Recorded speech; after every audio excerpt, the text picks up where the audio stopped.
If you want dinner, lick it off the floor, my son-in-law mocked me after knocking my plate down while making a toast at dinner. The entire room went silent. 20 of his wealthy investors watched as the food stained my only good suit. I did not yell. I did not cry. I simply stood up, adjusted my coat, looked him in the eye, and said 3 words that left him completely terrified. The next day, I did something even worse.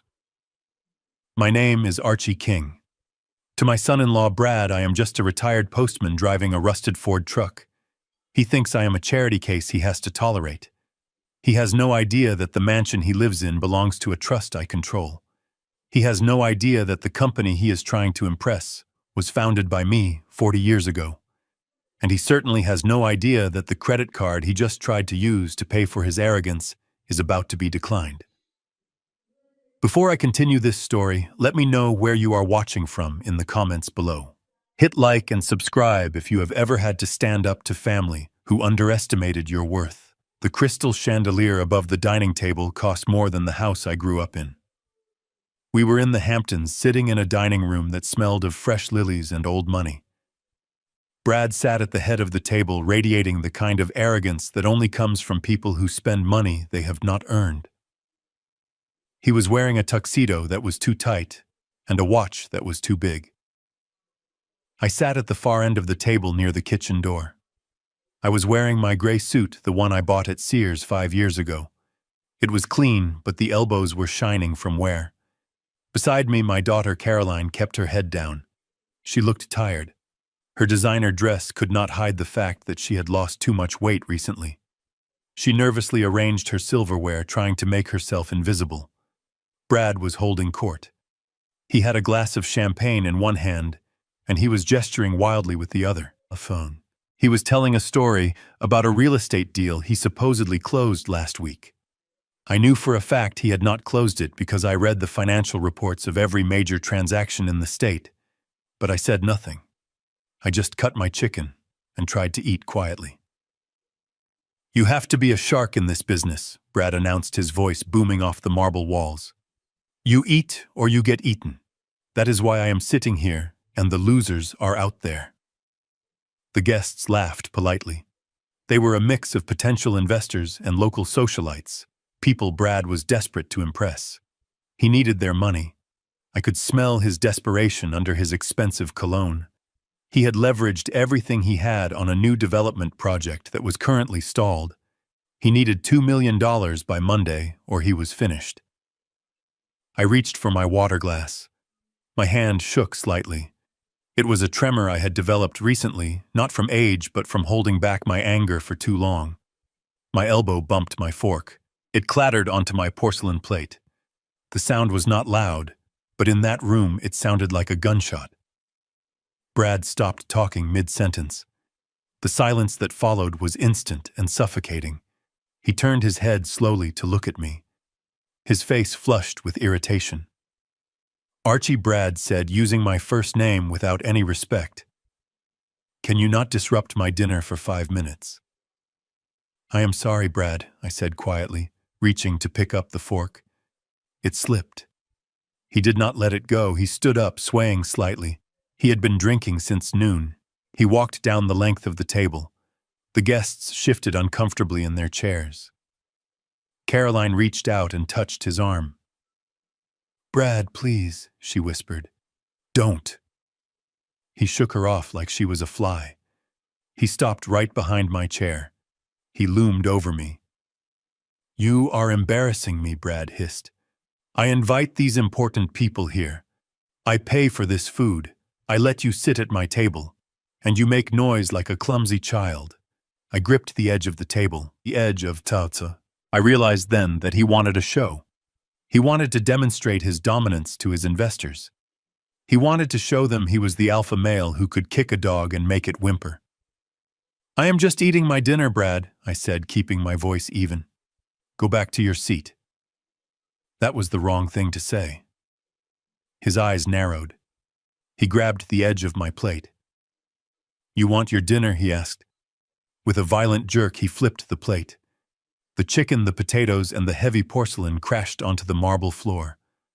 Sauce splattered onto my shoes. The noise was deafening. A piece of the plate spun and hit the leg of the investor sitting next to me. There was a collective gasp from the room. Caroline covered her mouth with her hand. "If you want dinner, lick it off the floor," Brad shouted, pointing at the mess.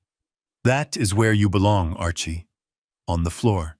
In fact, this floor is cleaner than that rat-hole apartment you live in. Maybe you should thank me." He looked around the room expecting applause. He expected them to laugh, but nobody laughed. They looked down at their plates or studied the ceiling. Even these sharks knew there was a line, and Brad had just sprinted across it.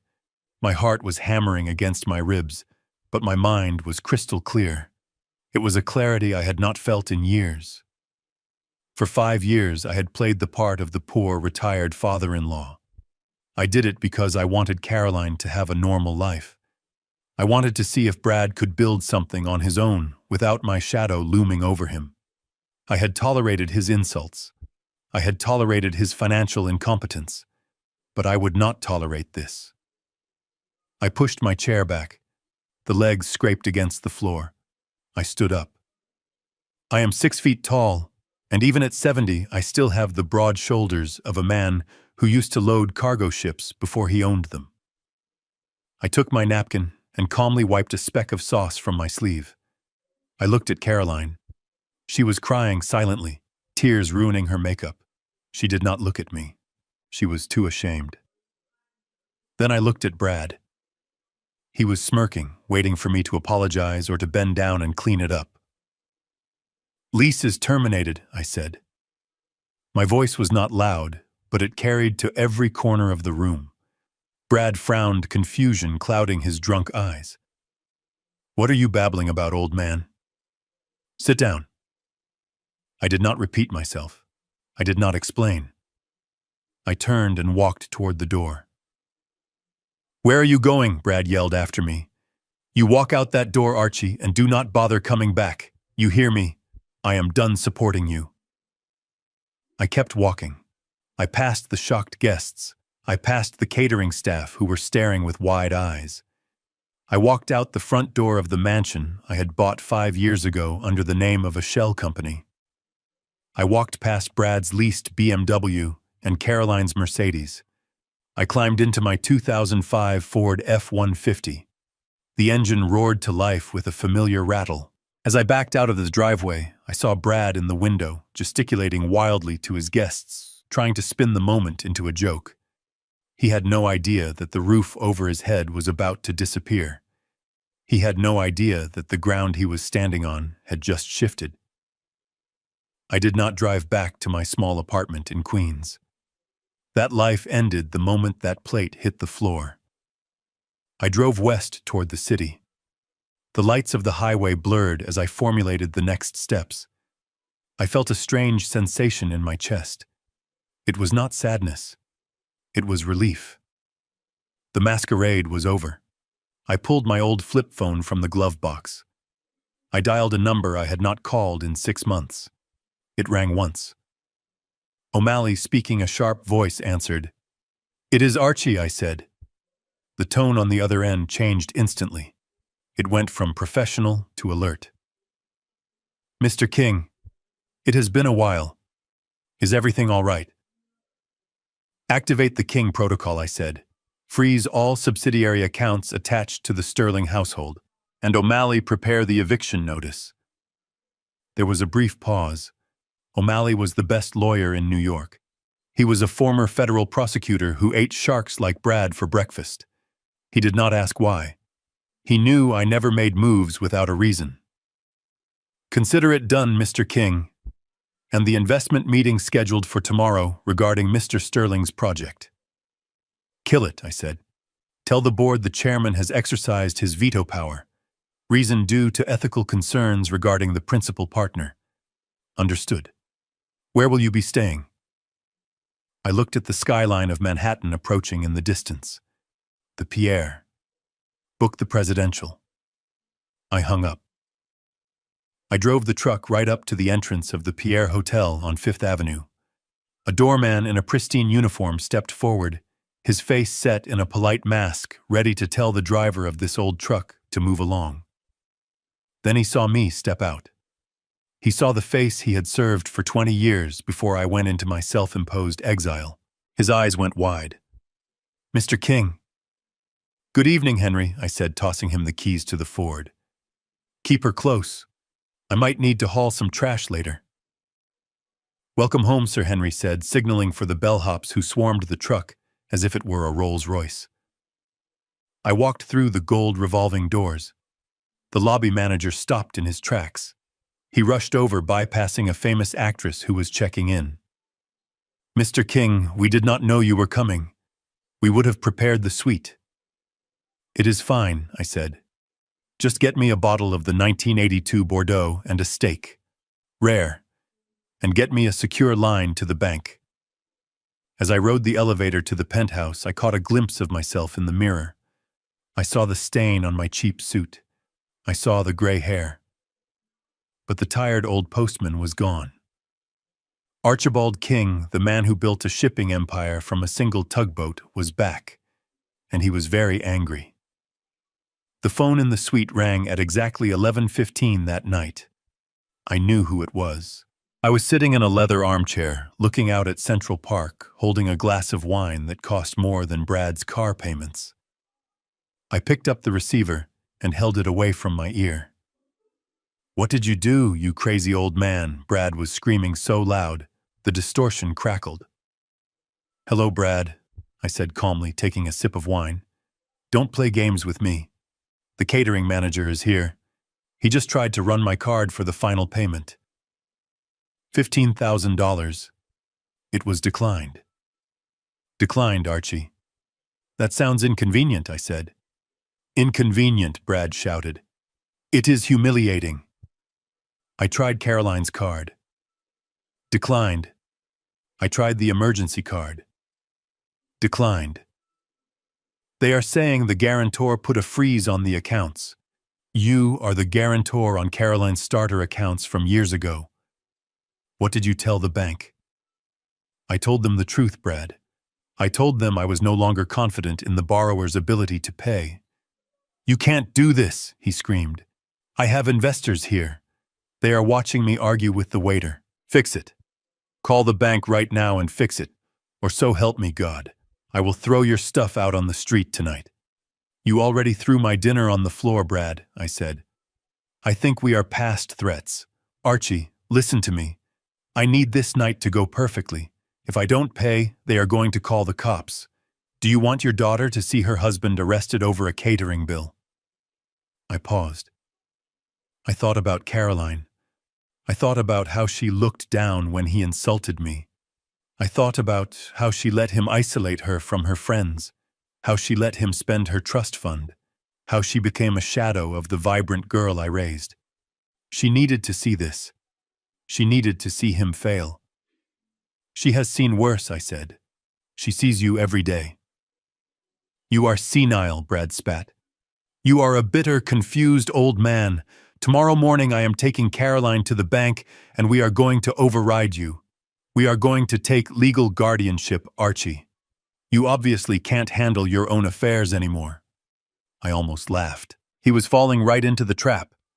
He thought he was fighting a skirmish, but he had just walked into a minefield. "You can try Brad," I said. "But right now you have a bill to pay. I suggest you start washing dishes." I hung up the phone. I unplugged it from the wall. I finished my wine and went to sleep in the finest bed in New York while my son-in-law faced the music. The next morning I woke up at 6. I did not need an alarm. My body was humming with adrenaline. I ordered coffee and a newspaper. I did not look at the missed calls on my cell phone. There were dozens of them. At 8 o'clock I put on a fresh suit that O'Malley had sent over. It was a Brioni tailored perfectly. I tied the silk tie. I looked in the mirror. The transformation was complete. The disguise was off. I checked my email on the secure tablet O'Malley had provided. The report from the private investigator was at the top. I had commissioned it months ago, hoping I would never have to use it. I opened it. It was worse than I thought. Brad wasn't just bad with money. He was a criminal. He had been forging Caroline's signature on loan documents. He had been siphoning money from the construction loans to pay for his gambling debts in Atlantic City. And he had a second apartment in the city listed under a woman's name I did not recognize. I felt a cold fury settle in my stomach. This wasn't just about disrespect anymore. This was about saving my daughter from a predator. I called O'Malley. "Is the meeting set?" I asked. "Yes," Mr. King O'Malley replied. "Brad Sterling is scheduled to meet with the King Logistics Investment Board at 10 a.m. He thinks he is getting the $2 million to save his project. He believes the angel investor is finally signing the check. Does he know who the angel investor is?" "No, sir. He thinks it is a foreign consortium. He has no idea King Logistics is your holding company." "Good," I said. "Let him go to the meeting. Let him think he has won, and then crush him." I hung up and went downstairs. My truck was waiting. I drove toward the financial district. I wanted to be close when the bomb went off. Brad arrived at his office at 9:30. I knew this because I had access to the security cameras in the building which I owned. He looked terrible. He was wearing the same tuxedo from the night before minus the tie. His eyes were bloodshot. He must have spent the night arguing with the caterers or trying to find money. He stormed past the receptionist. "Get me coffee," he barked. "And if it is cold, like yesterday, you are fired." He went into his office and slammed the door. He was pacing. I watched him on the feed on my phone. He was making call after call, probably trying to borrow money from friends to cover the catering check he likely bounced last night. At 10 o'clock his phone rang. It was the call he had been waiting for. It was the call from the King Logistics Board. I watched him answer. He put on his fake business voice. He smoothed his hair. "Gentlemen," he said, "I am ready to finalize the details. This project is going to be a goldmine for all of us." I could not hear the other side of the call, but I knew exactly what was being said. My Vice President Sarah was delivering the message I had scripted for her. Mr. Sterling, Sarah was saying, "We have completed our final due diligence. We have found significant discrepancies in your accounting. Furthermore, our chairman has personally reviewed the file." Brad froze. "Chairman?" he asked. "What chairman?" "The chairman of King Logistics." Sarah continued. "He has decided to withdraw the offer effective immediately. He cited ethical concerns regarding the principal partner." "Ethical concerns," Brad shouted into the phone. "What are you talking about? I am a pillar of this community. Who is this chairman? Put him on the line." "The chairman does not speak to applicants," Sarah said coldly. "The deal is dead, Mr. Sterling. Do not contact us again." Brad threw the phone across the room. It smashed against the wall. He kicked his desk. He screamed. He had just lost his lifeline. Without that $2 million, his construction loans would be called in. He would be bankrupt in a week. I turned off the video feed. Phase 1 was complete. He was desperate now. And a desperate man makes mistakes. I knew exactly what his next move would be. He had threatened it last night.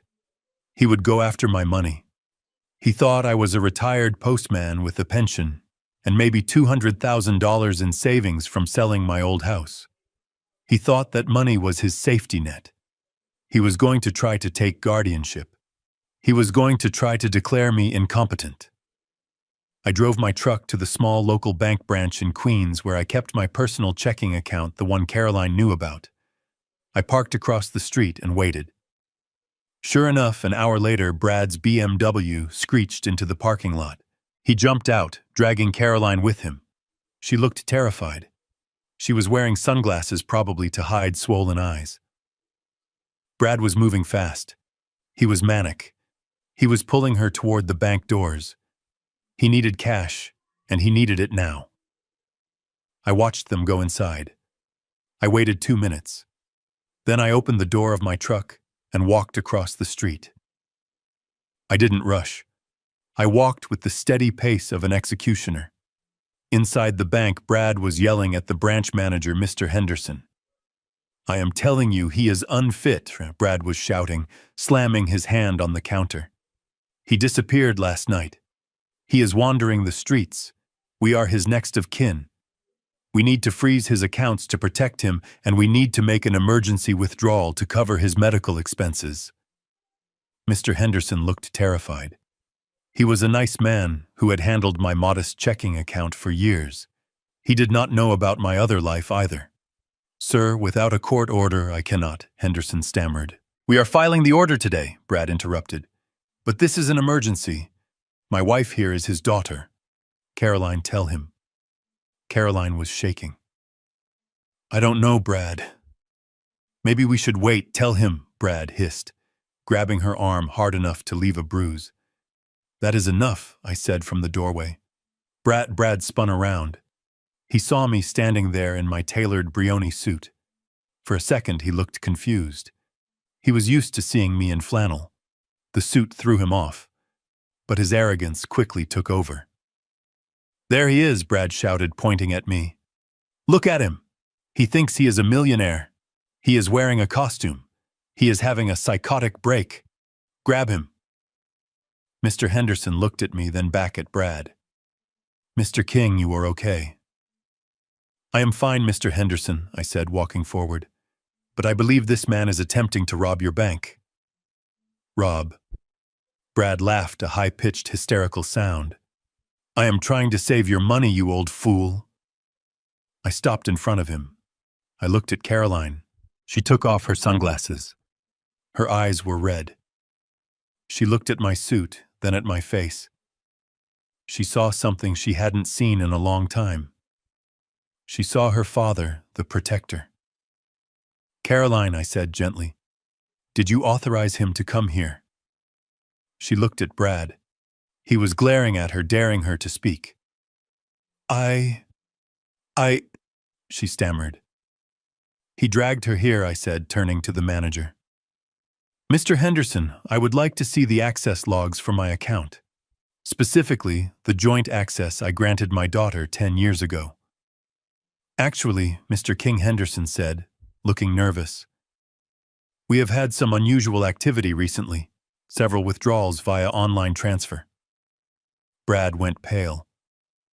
"How much?" I asked. $50,000 over the last 2 years, Henderson said. "Transferred to an account under the name Sterling Development." The room went silent. Brad had not just been waiting for me to die. He had been stealing from me while I was still alive. He had forged the online access. "You stole my retirement money, Brad," I asked, my voice low. "It was a loan," Brad sputtered, backing away. "I was going to pay it back. It was for the business." "Caroline knew." "I did not," Caroline whispered.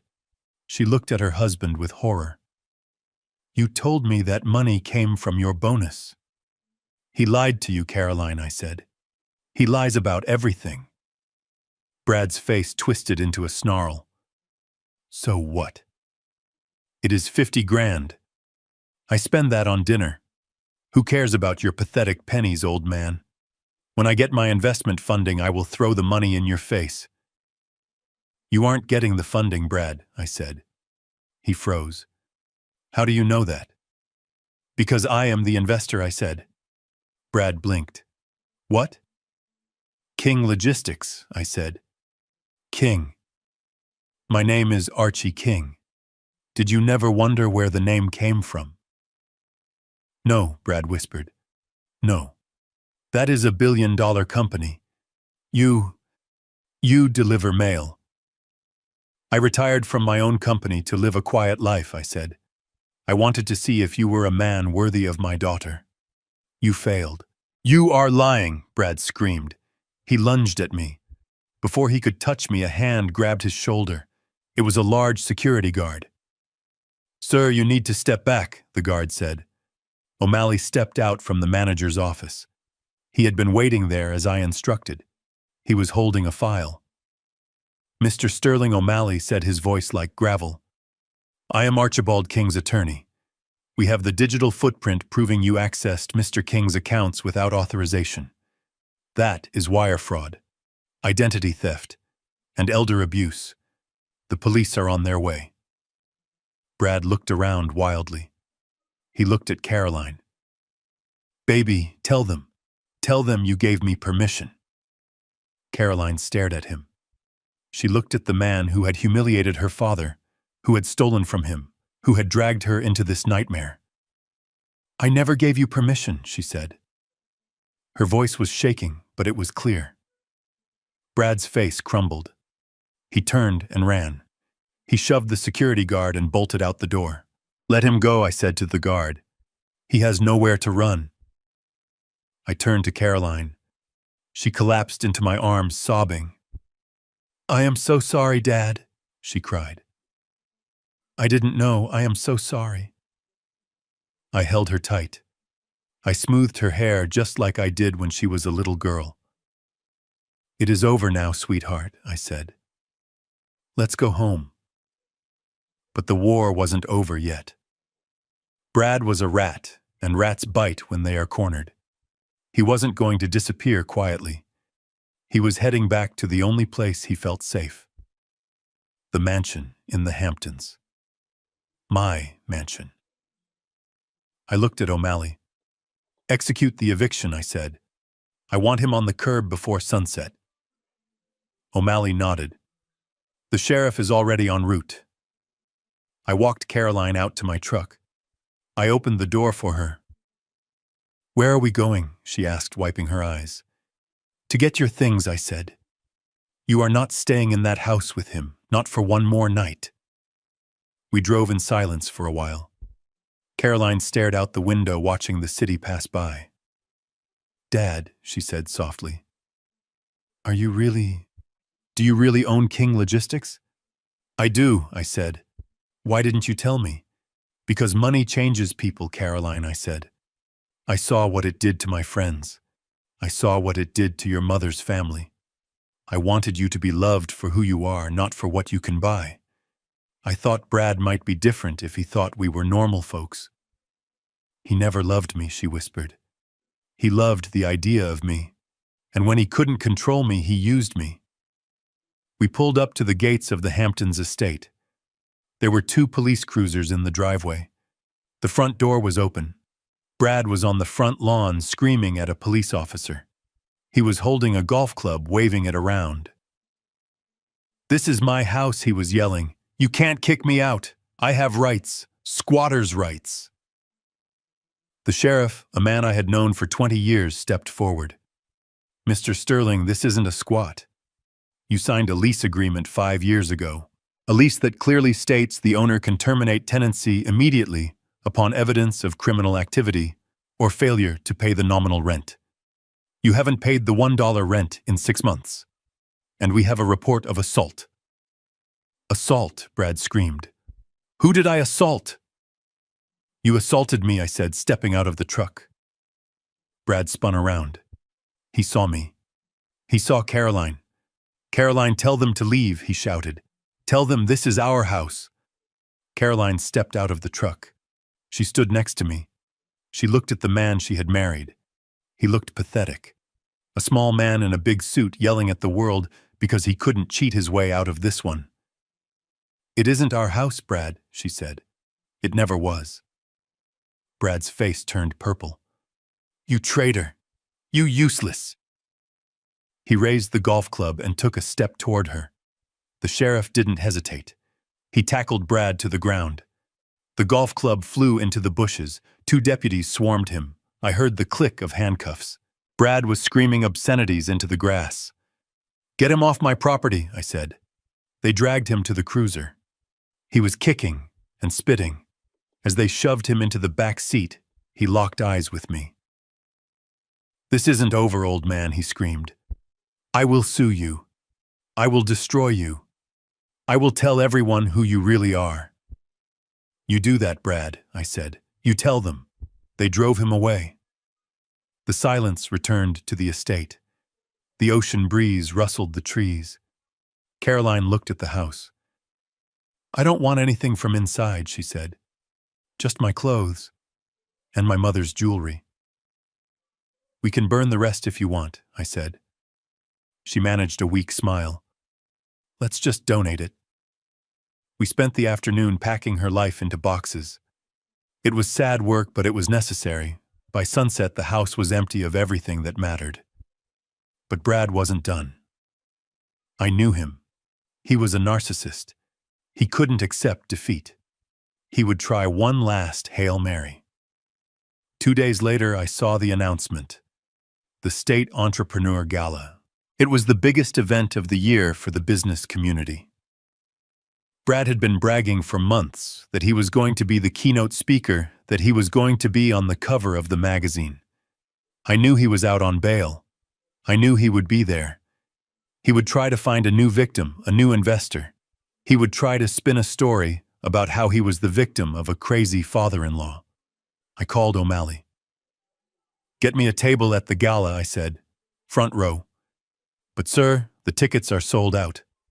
Buy the event, I said. Become the diamond sponsor. King Logistics needs a little publicity. O'Malley laughed. Yes, sir. The night of the gala, the ballroom was packed. Everyone who was anyone was there. Brad was there too. He was working the room, desperate and sweaty. He was telling anyone who would listen that he was about to launch a lawsuit that would make him millions. He didn't see me. I was backstage. When the time came for the keynote, Brad rushed the stage. He wasn't the scheduled speaker anymore. The organizers had tried to cancel him, but he grabbed the microphone before anyone could stop him.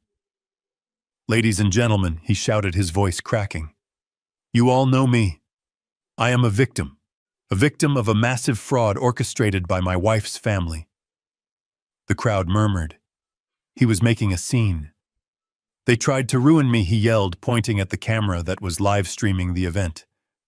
But I am still standing. I am looking for a partner who believes in justice, who believes in vision. The lights in the ballroom suddenly dimmed. The giant screen behind Brad flickered. The logo he had projected there, Sterling Development, disappeared. It was replaced by a massive golden lion. The logo of King Logistics. A voice boomed over the speakers. Ladies and gentlemen, please welcome your host and diamond sponsor, the founder of King Logistics, Archibald King. Brad froze. He looked at the screen. He looked at the wings of the stage. I walked out. I was wearing my tuxedo. I walked to the center of the stage. Brad looked like he had seen a ghost. He couldn't move. I reached out and took the microphone from his hand. He didn't resist. Thank you for that entertainment, I said to the crowd. I turned to Brad. The spotlight hit us both. You are looking for a partner, Brad, I asked. He couldn't speak. He was shaking. I am afraid you are unemployed, I said. You see those 3 subsidiary companies you consult for? I bought them this morning. You are fired. The crowd gasped. And regarding your lawsuit, I continued. You might want to save your money for a criminal defense attorney. Because while you were giving this speech, the forensic accountants finished their audit of the project funds. You embezzled $200,000, Brad. I pointed to the side of the stage. 2 police officers stepped out from the shadows. Brad looked at me. His eyes were wide with terror. He looked at the crowd. He saw their faces. He saw the disgust. He saw the end of his life. Archie, please, he whispered. The microphone caught it. Please, bail me out. I will do anything. I looked at him. I looked at the man who had mocked me, who had hurt my daughter, who had thrown my food on the floor. You want me to bail you out? I asked.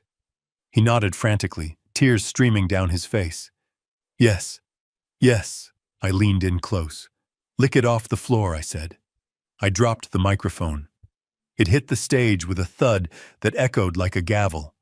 I walked off stage as the police took him away. I didn't look back. 6 months later, I was sitting on the porch of my old house in Queens. It wasn't a mansion, but it was home.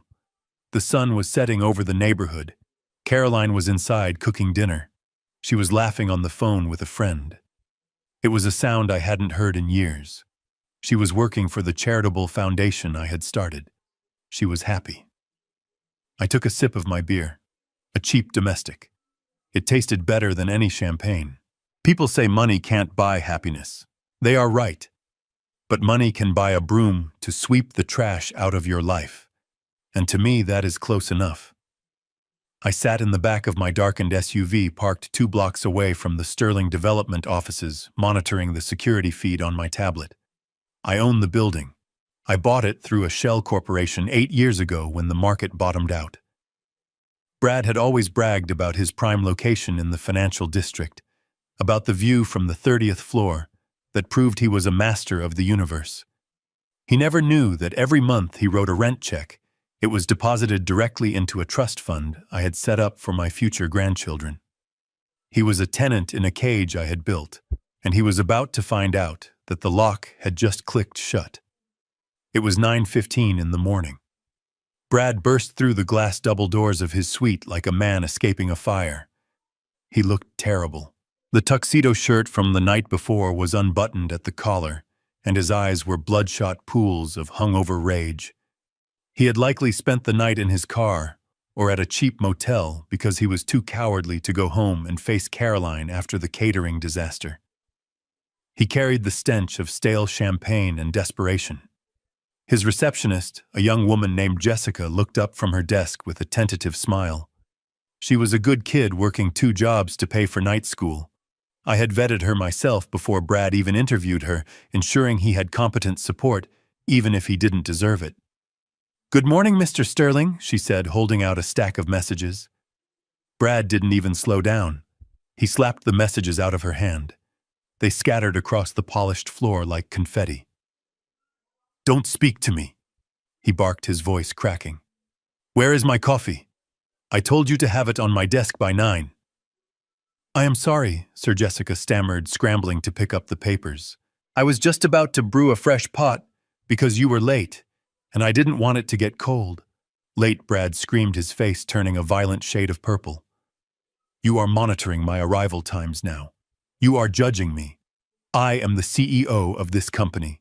I answer to no one." He loomed over her.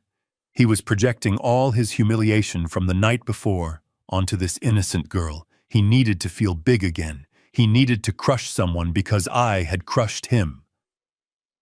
"You are fired," Brad shouted, pointing at the elevators. "Get your things, get out! If you are not gone in 5 minutes, I am calling security to drag you out." Jessica stood there, stunned, tears welling in her eyes. "But sir, my tuition payment is due next week. I need this job." "Not my problem," Brad spat. "You are incompetent, just like my father-in-law. Useless dead weight. Get out." I watched on the screen, my knuckles white as I gripped the tablet. He had just fired the only person in that office who actually did any work. I made a mental note to have O'Malley contact Jessica within the hour, to offer her a position at King Logistics with a full scholarship. But for now, I let the scene play out. Brad stormed into his private office and slammed the door so hard the glass walls rattled. He went straight to his liquor cabinet, pouring himself 3 fingers of scotch. It was 9:20 in the morning. He downed it in one gulp and slammed the glass onto his mahogany desk. He started pacing. I could see him muttering to himself, rehearsing his lines. He checked his reflection in the window, smoothing back his disheveled hair, trying to put the mask of success back on. He checked his watch. Then he checked his phone. Then he checked his watch again. He was waiting for the call. The call from the angel investor. The call from KL Holdings.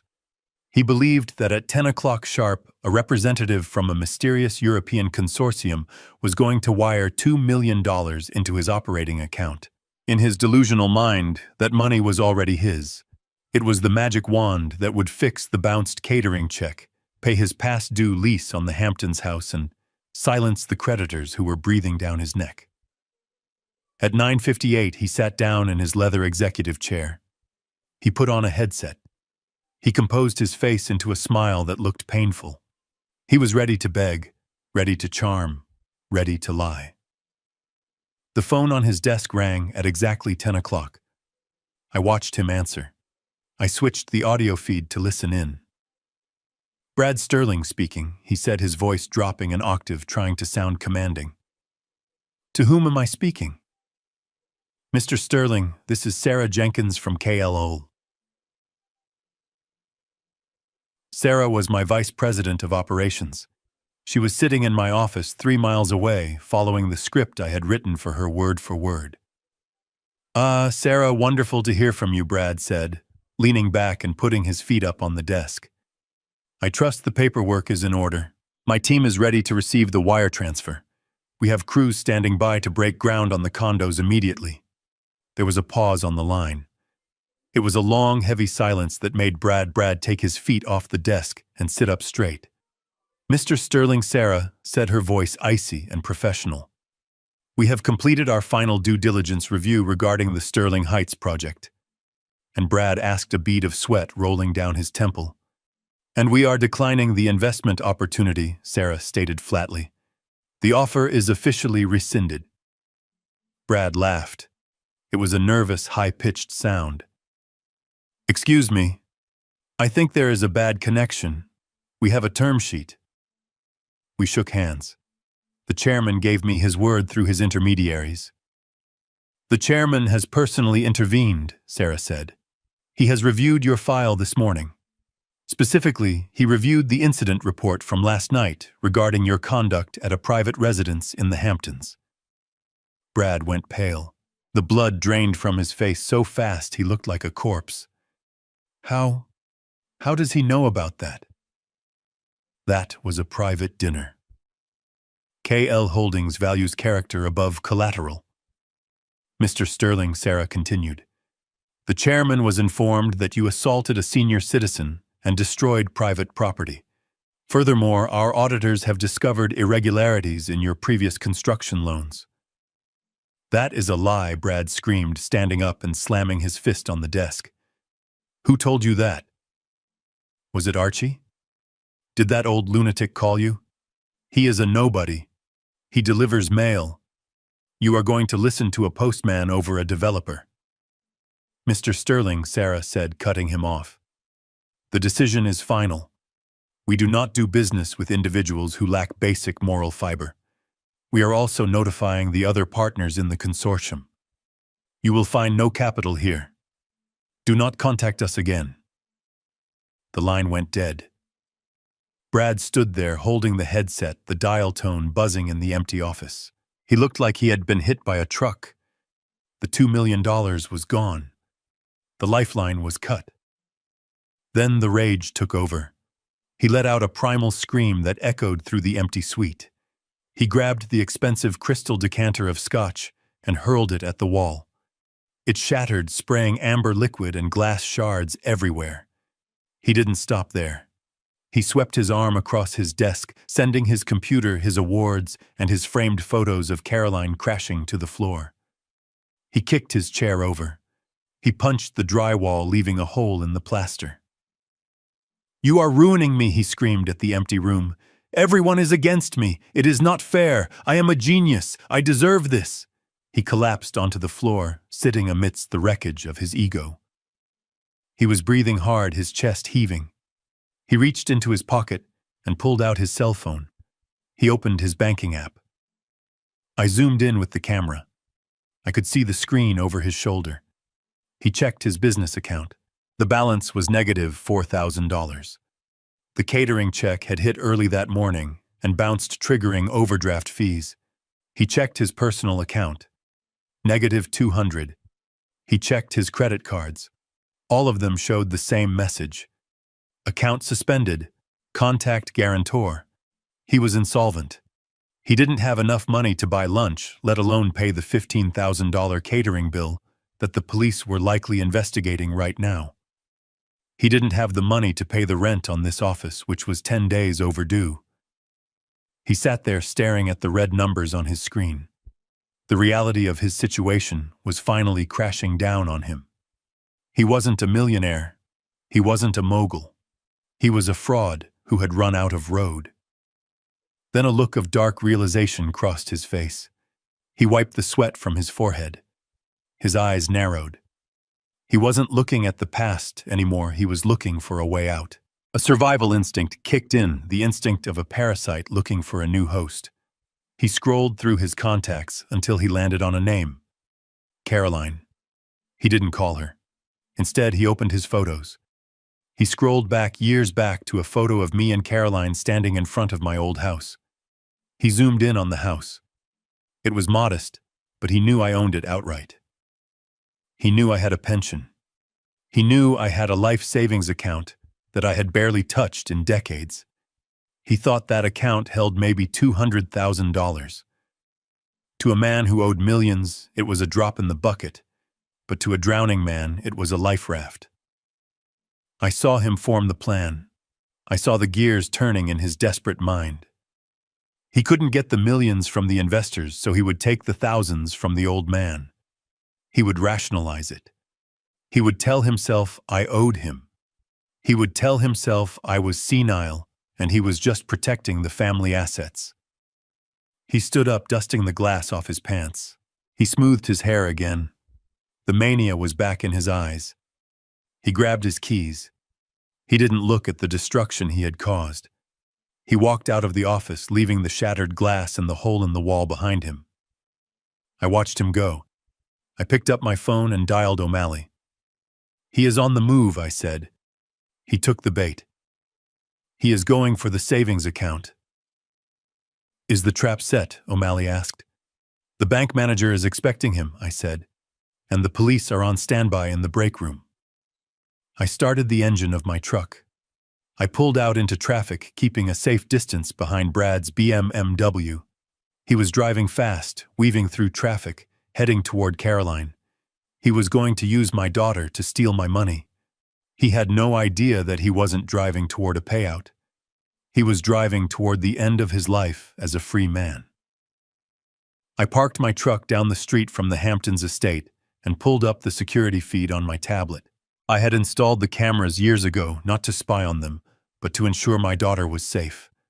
For a long time, I had only seen the mundane sadness of a loveless marriage. Today, I was watching a crime in progress. Brad stormed into the house like a hurricane. He didn't even close the front door. He walked straight into the living room where Carolyn was sitting on the edge of the sofa. She was still wearing her pajamas. Her eyes were swollen. She had probably been crying all morning about the scene at the dinner party. She stood up when she saw him. She looked hopeful. She was waiting for him to tell her it was all fixed. She wanted him to tell her that the catering bill was paid, that the investors were happy, that life was going back to normal. Brad did not give her that. He threw his car keys onto the glass coffee table hard enough to chip it. He loosened his tie and paced around the room, running his hands through his hair like a man on the verge of a breakdown.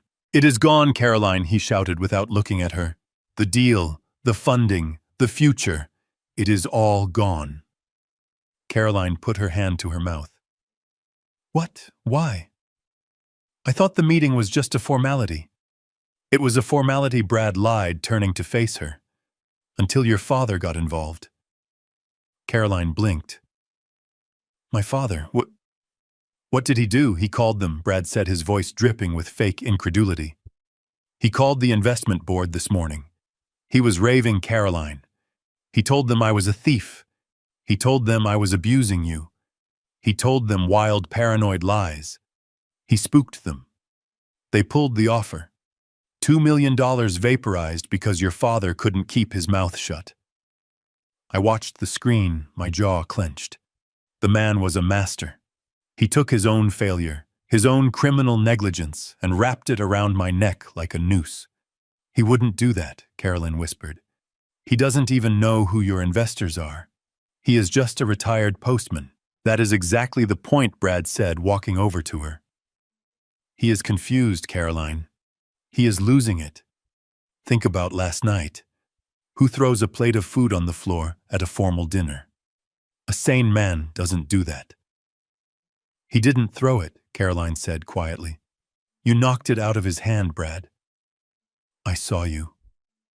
Brad grabbed her shoulders. He shook her gently, just enough to unsettle her. "Baby, listen to yourself. You are remembering it wrong. He threw it. He was aggressive. He was screaming about leases and terminations. Did that make any sense to you? Did that sound like reality? Caroline looked down. She was doubting her own memory. That was his power. He could rewrite history while looking you in the eye. He is sick, Brad said, softening his voice. It is dementia, Caroline. Early onset. Aggression, paranoia, confusion. It fits all the symptoms. He thinks he is a millionaire one minute and a victim the next. He is a danger to himself. Caroline started to cry. Oh, God. Dad. We have to protect him, Brad said, pulling her into a hug. He was looking over her shoulder at the wall, his eyes cold and calculating. We have to make sure he doesn't hurt anyone else. And we have to protect his assets. His assets, Caroline sniffled into his chest. He doesn't have much. Just the savings from the house sale. That is all he has left, Brad said. And in his state he could lose it all. He could give it away to a scammer. He could burn it. We have a responsibility, Caroline. We need to get legal guardianship. Guardianship, she pulled back, wiping her eyes. That seems extreme. Maybe we should just get him to a doctor. There is no time for that. Brad snapped, his patience fraying. He is spiraling. If we don't act today, he could empty his accounts by tomorrow. Do you want your father to die on the street because we were too scared to act? No, Caroline whispered. No, of course not. Then we need to go to the bank, Brad said. We need to freeze his accounts. We need to transfer the funds to a secure account under your name. We will use it to pay for his care. We will get him into a nice facility. A place where he can't hurt anyone. I saw the conflict in Caroline's face. She loved me. She didn't want to lock me away. But she was weak. She had spent 10 years being told she was stupid, being told she needed Brad to navigate the world. She was terrified of making the wrong choice, so she was about to let him make it for her. I don't know, she said. He seemed so lucid last night when he left. He drove himself. He is having moments of clarity mixed with psychosis, Brad insisted. That makes him even more dangerous. Look at what he did to my business. He destroyed our livelihood, Caroline.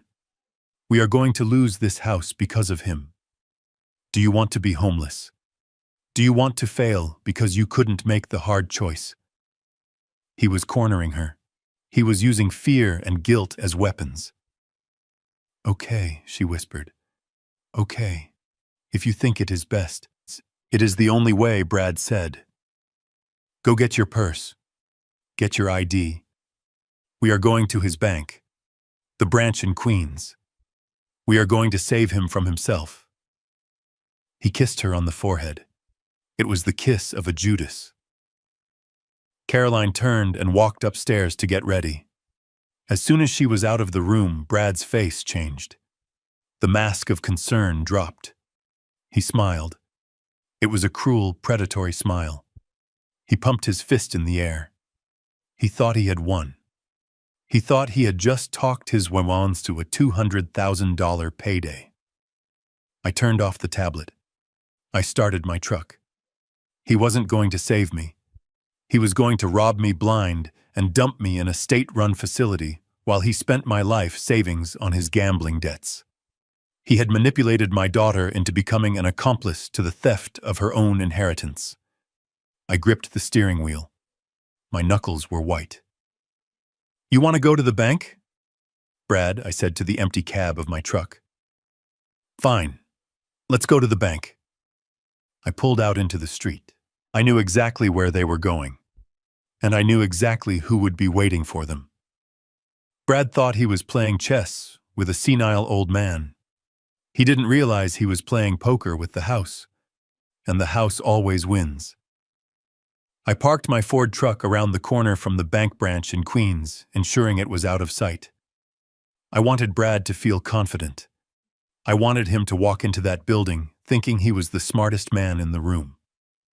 I watched from the sidewalk as his BMW screeched into the handicap spot right in front of the entrance.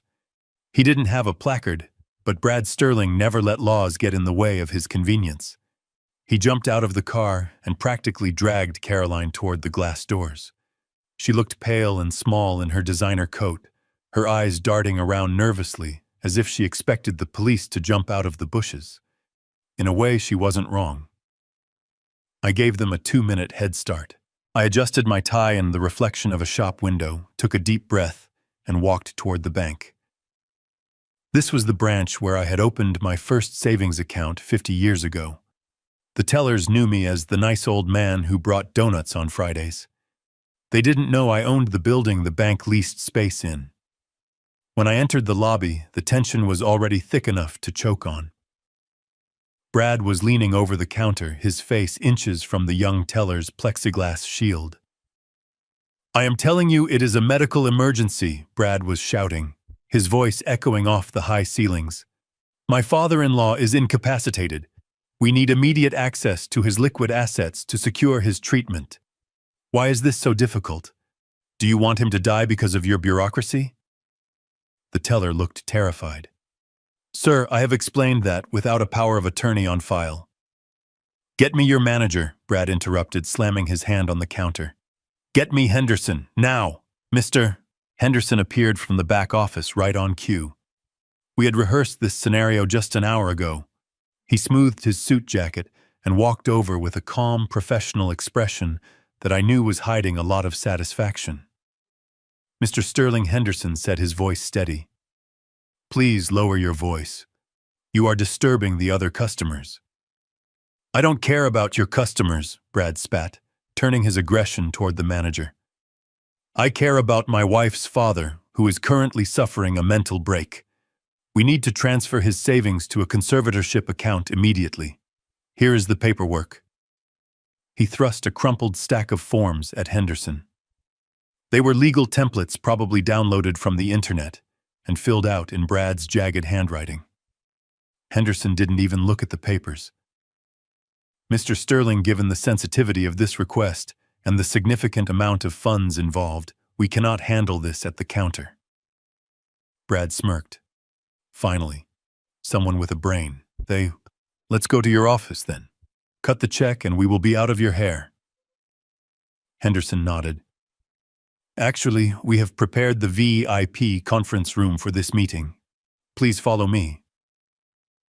Brad winked at Caroline. "See?" He whispered loud enough for me to hear from the vestibule.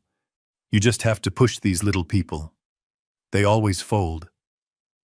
Caroline didn't smile. She looked sick. They followed Henderson down the hallway toward the back of the bank.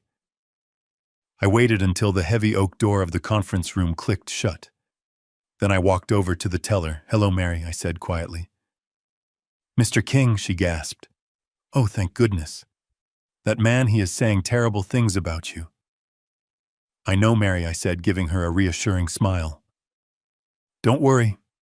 He's about to have a very bad day." I walked down the hallway and stopped in front of the conference room door. I could hear Brad's voice through the wood, arrogant and demanding. I turned the handle and walked in. The room was silent for a second. Brad was standing at the head of the table, his hand resting on a leather portfolio. Caroline was sitting in a corner chair, looking at her hands. Henderson was standing by the window, and sitting at the far end of the table, calm as a statue, was O'Malley. He had a thick file folder open in front of him. Brad spun around when I entered. His eyes widened. "Archie," he said, a sneer curling his lip. "I didn't think you would wander in here."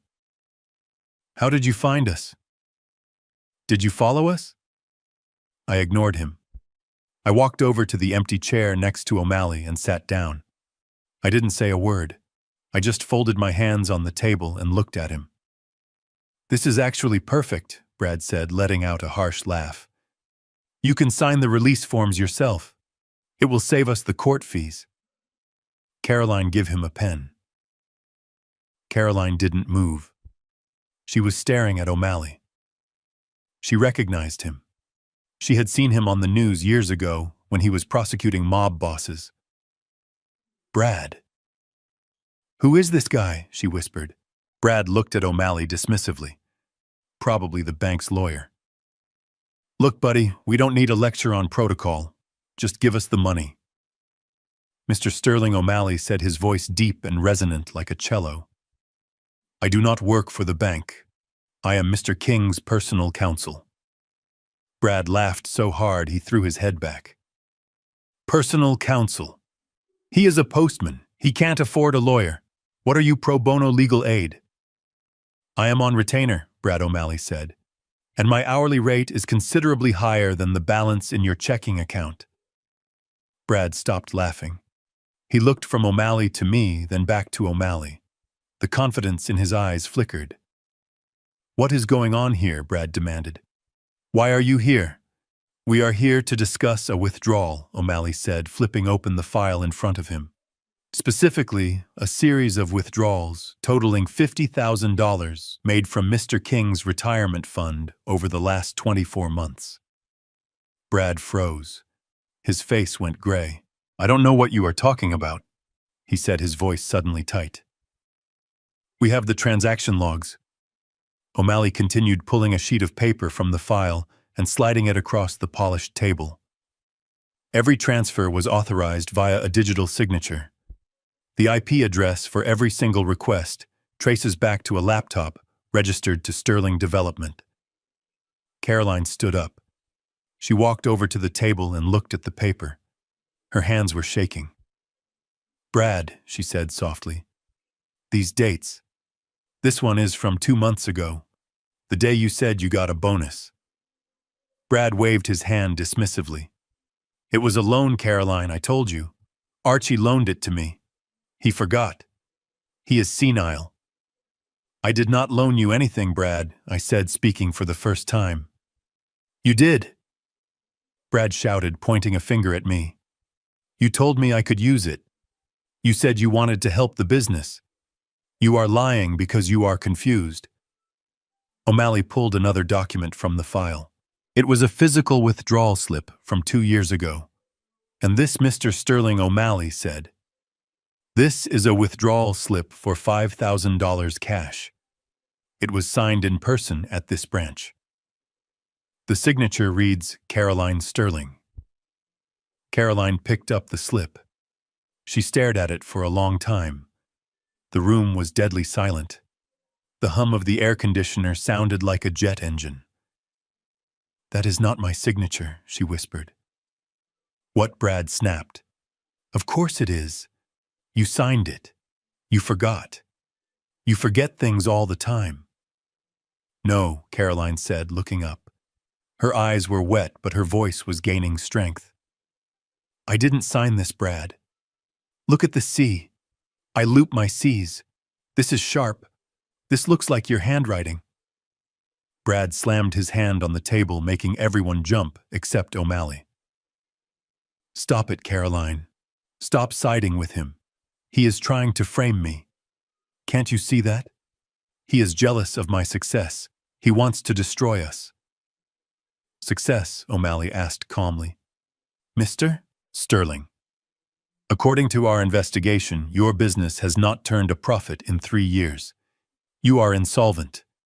You have been funding your lifestyle and your gambling debts by stealing from a pensioner." "It is not stealing if we are family," Brad screamed. "It is all going to be ours anyway. He doesn't need it. He lives like a pauper. Why should that money sit there rotting when I could turn it into millions?" "So you admit you took it?" O'Malley asked, his pen poised over a notepad. "I admit I am smart," Brad yelled. "I admit I did what I had to do to save this family from mediocrity. And you cheap lawyer, you can't touch me. It is a civil matter. It is a family dispute." "Actually," O'Malley said, closing the file, "it is wire fraud, identity theft, and elder financial abuse. Those are felonies, Mr. Sterling. And in the state of New York, elder abuse carries a mandatory minimum sentence." Brad looked at the door. He was calculating the distance. "I am leaving," he said.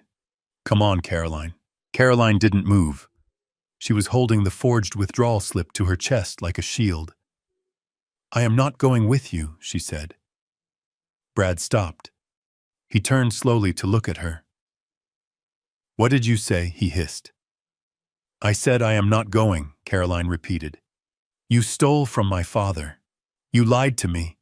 You made me think we were successful, but we were just thieves." "You ungrateful little." Brad stepped toward her, his hand raised. "Sit down," O'Malley barked. The command was so authoritative that Brad instinctively flinched and stepped back. "If you take one more step toward her, Mr. Sterling." O'Malley said, his voice low and dangerous.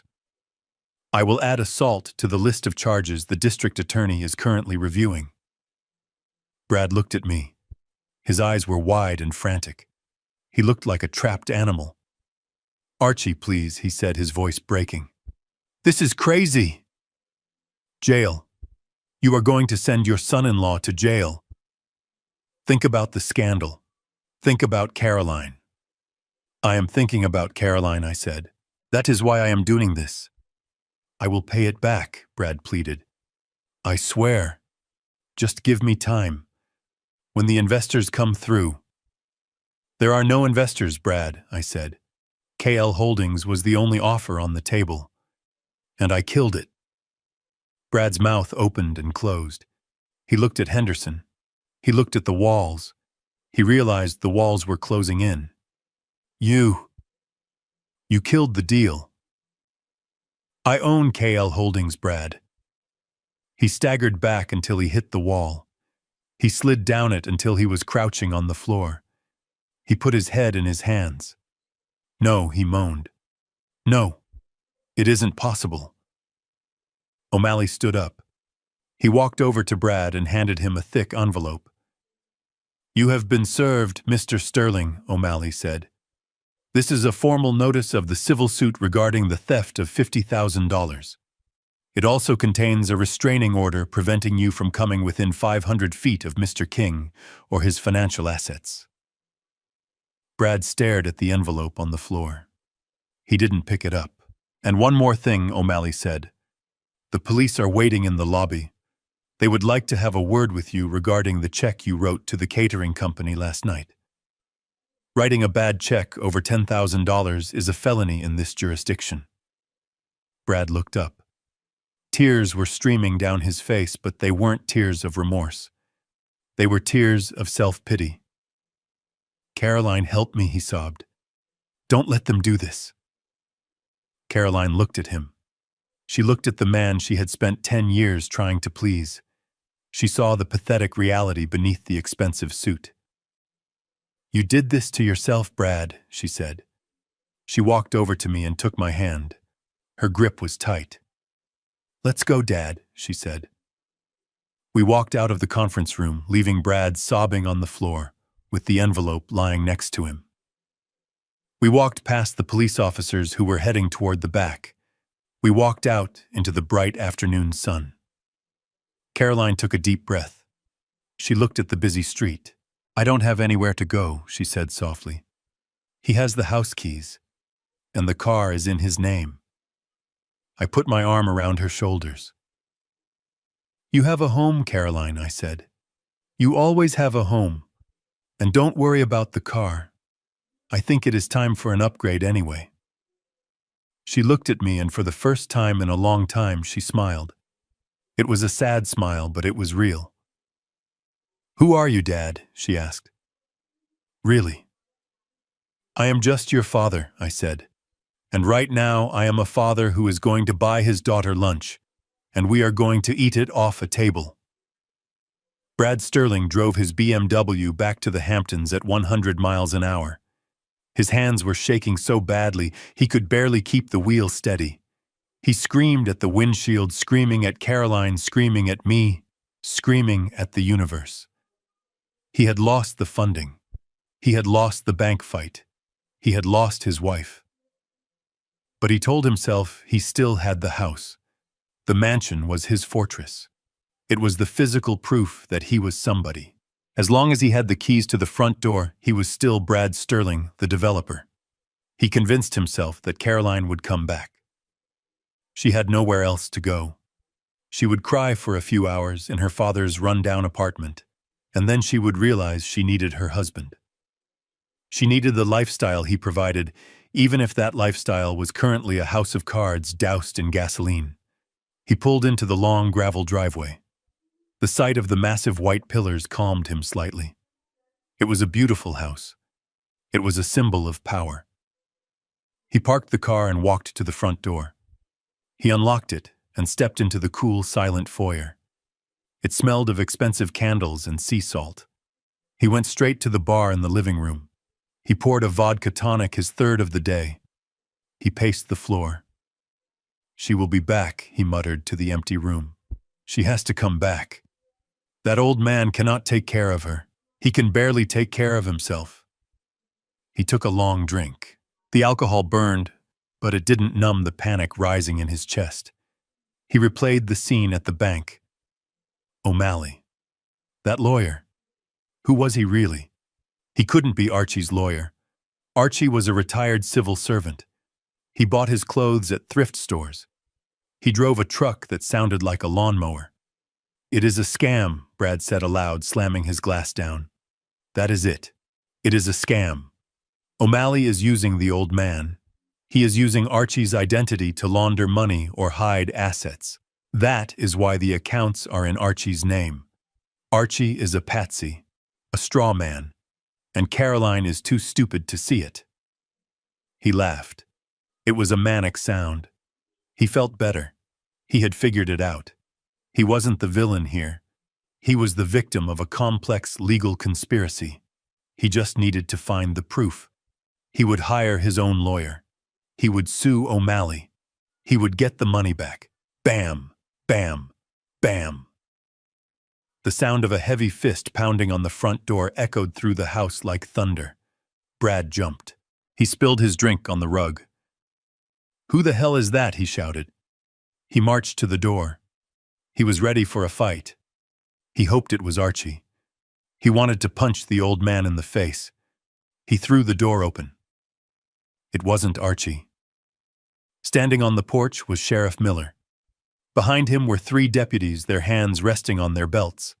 And parked in the driveway behind Brad's BMW were 2 police cruisers with their lights flashing silently.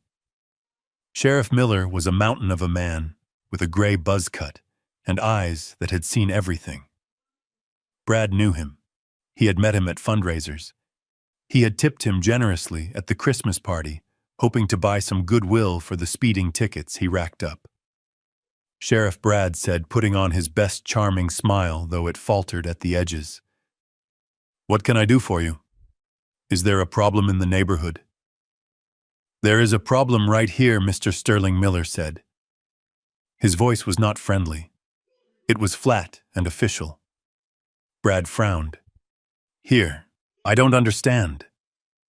Miller pulled a folded document from his breast pocket. He snapped it open. "I am here to serve an order of immediate eviction," Miller said. Brad laughed. It was a reflexive, nervous reaction. "Eviction? Sheriff, come on! You have the wrong house. I have a lease. A 5-year lease. I am barely 2 years in." "The lease has been terminated," Miller said, handing him the paper. Brad snatched it. He scanned the legal jargon. His eyes darted across the page. Failure to pay rent, breach of contract, criminal activity on the premises. "This is garbage," Brad spat. "I pay my rent. Maybe I missed a month or 2, but the management company never complained. Who sent this?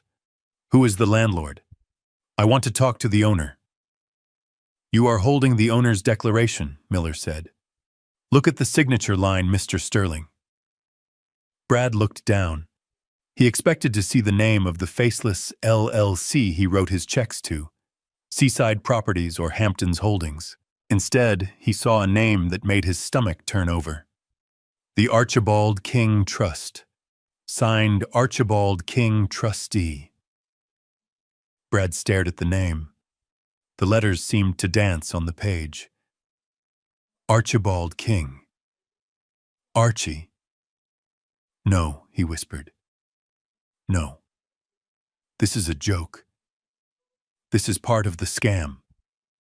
He looked up at the sheriff, his face twisting into a sneer. You are in on it, aren't you? The old man paid you off. Or maybe O'Malley did.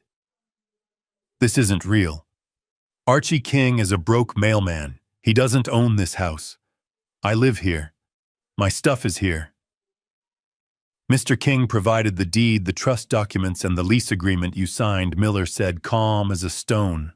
It is all legal. You signed a contract with the Archibald King Trust 5 years ago. Did you never ask who Archibald King was? I thought it was just a name, Brad shouted, throwing the paper onto the porch. Like a brand name. Like McDonald's. I didn't think it was him. He lived in a shack in Queens. Why would he live there if he owned this? That is not my concern, Miller said. My concern is enforcing this order. The lease states that upon evidence of assault against the landlord, tenancy is revoked immediately. We have the report from the bank, Mr. Sterling, and the report from the gala. You are out. I am not going anywhere, Brad screamed. He backed into the foyer. This is my home. I have rights. You have to give me 30 days. It is the law. Squatters' rights. Something. Not with this lease, Miller said, stepping across the threshold. He loomed over Brad. And not when you haven't paid the rent. Rent, Brad laughed hysterically. It is $1 a month. $1. It was a formality. I forgot to mail the check. Big deal. I have cash. Here. He reached into his pocket and pulled out a crumpled dollar bill. He threw it at the sheriff's chest. There. Rent paid. Now get out of my house. Miller didn't blink. He brushed the dollar bill off his uniform like it was a piece of lint. It is too late for that, son. You have 24 minutes to collect your personal essentials. Everything else stays until the lawyers sort it out. 24 minutes, Brad shrieked. You are crazy. My suits, my watch collection, my art. 23 minutes, Miller said, checking his watch. My deputies will escort you. Brad looked at the deputies. They were big, stone-faced men. They stepped forward. Don't touch me, Brad yelled, backing away. He stumbled over the rug. He looked around the foyer. He looked at the painting Caroline had bought on their honeymoon. He looked at the vase his mother gave him. This is all a lie, he muttered, his eyes wild. Archie is a puppet. He is a front. He doesn't have the brains for this. It is O'Malley. He is stealing the house. He wants it for himself. He ran into the living room. He grabbed a sculpture from the mantel, a heavy bronze horse. You want the house, he screamed. You want the house, Archie. Here, have it. He hurled the sculpture through the big bay window. The glass shattered with a spectacular crash. Shards rained down onto the patio furniture outside. Miller sighed. Add destruction of property to the list, boys. Brad didn't stop. He was in a frenzy now. The walls were closing in on him, and he wanted to break them down. He grabbed a lamp and smashed it against the floor. He swept a row of books off the shelf. It is mine, he screamed. It is all mine. I earned it. I suffered for it. I listened to that old man's boring stories for 10 years. I ate his dry turkey at Thanksgiving.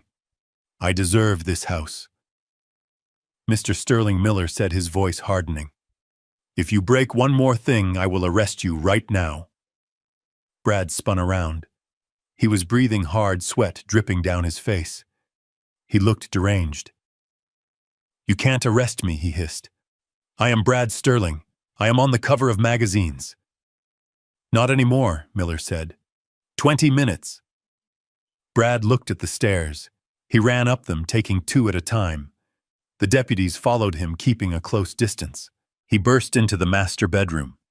He grabbed a suitcase from the closet. He didn't pack. He just started throwing things into it. Suits with the hangers still on them. Shoes. Ties. He opened Caroline's jewelry box. It was empty. Archie must have taken it. He screamed again, a sound of pure frustration. He ran to the bathroom. He swept his toiletries into the bag. His expensive creams, his colognes, his razors.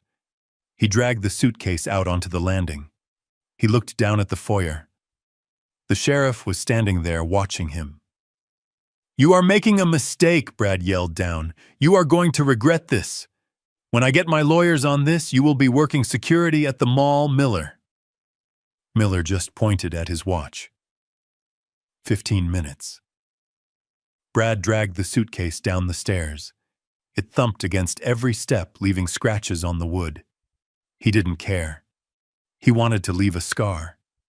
He wanted to hurt the house because the house had rejected him. He reached the bottom of the stairs. He looked at the front door.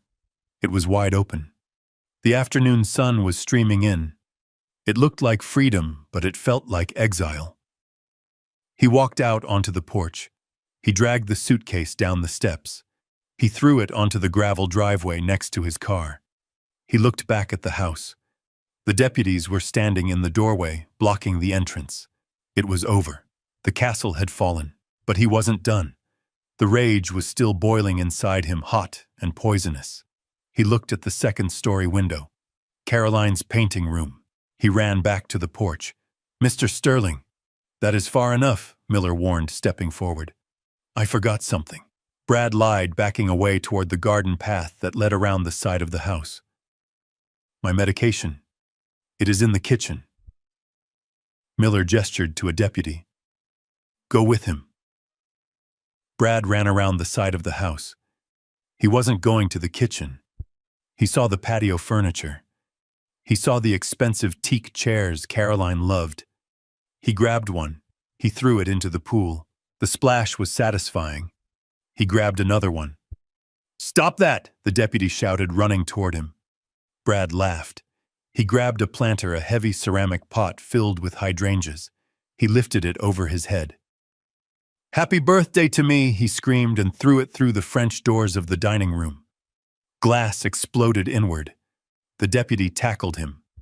Brad hit the grass hard. The wind was knocked out of him.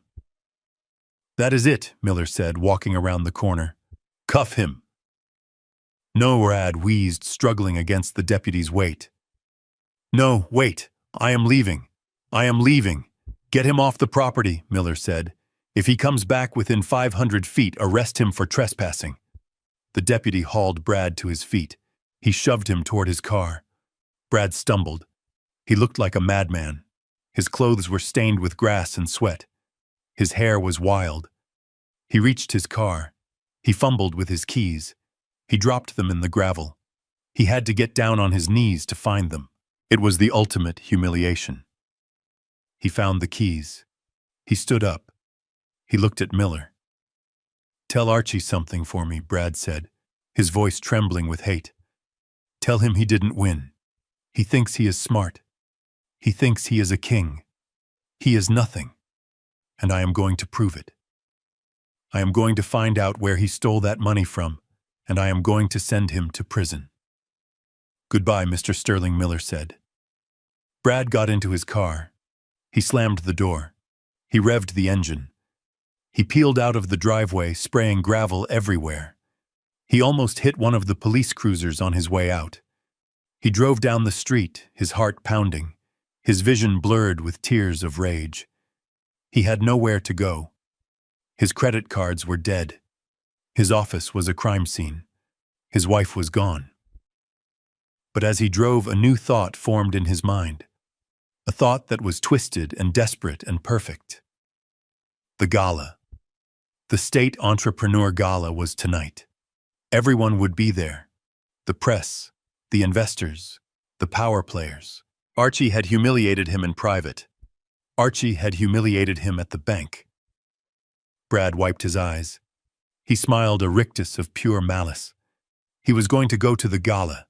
He was going to get on that stage. And he was going to tell the world that Archibald King was a fraud, a thief, and a senile old man who was abusing his family. He would play the victim. He would cry. He would beg for help. And they would believe him. Because he was Brad Sterling. And he could sell anything. Even a lie. I sat in the back of the phantom black Bentley Flying Spur, the tinted windows rolling up the world like a dark curtain. For years, this car had sat in a climate-controlled garage in Manhattan, started once a week by a mechanic to keep the engine purring.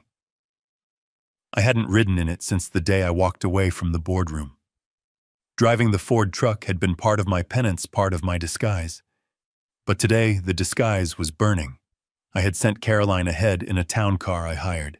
She insisted she needed to face him one last time. She wanted closure. She wanted to look him in the eye without me standing there as a shield and ask him why. I didn't like it. My instinct was to lock her away in a tower until Brad was rotting in a cell. But O'Malley advised against it. "Let her see him," Mr. King O'Malley had said. "Let her see him when he has nothing left to hide behind. That is how she breaks the spell." So I followed a block behind, watching the GPS tracker on the town car. We were parked just down the road from the estate gates.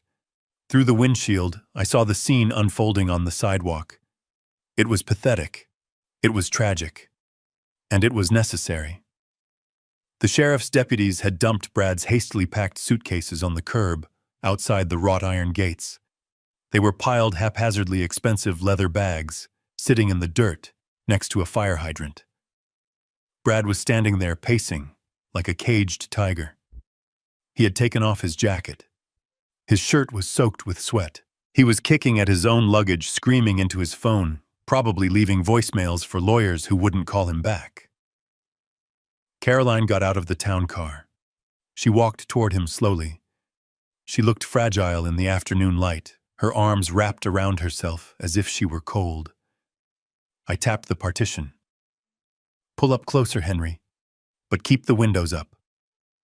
The Bentley glided forward, silent as a shark. We stopped 50 feet away. I could see them perfectly. I rolled the window down just an inch to hear. Brad saw her. He stopped pacing.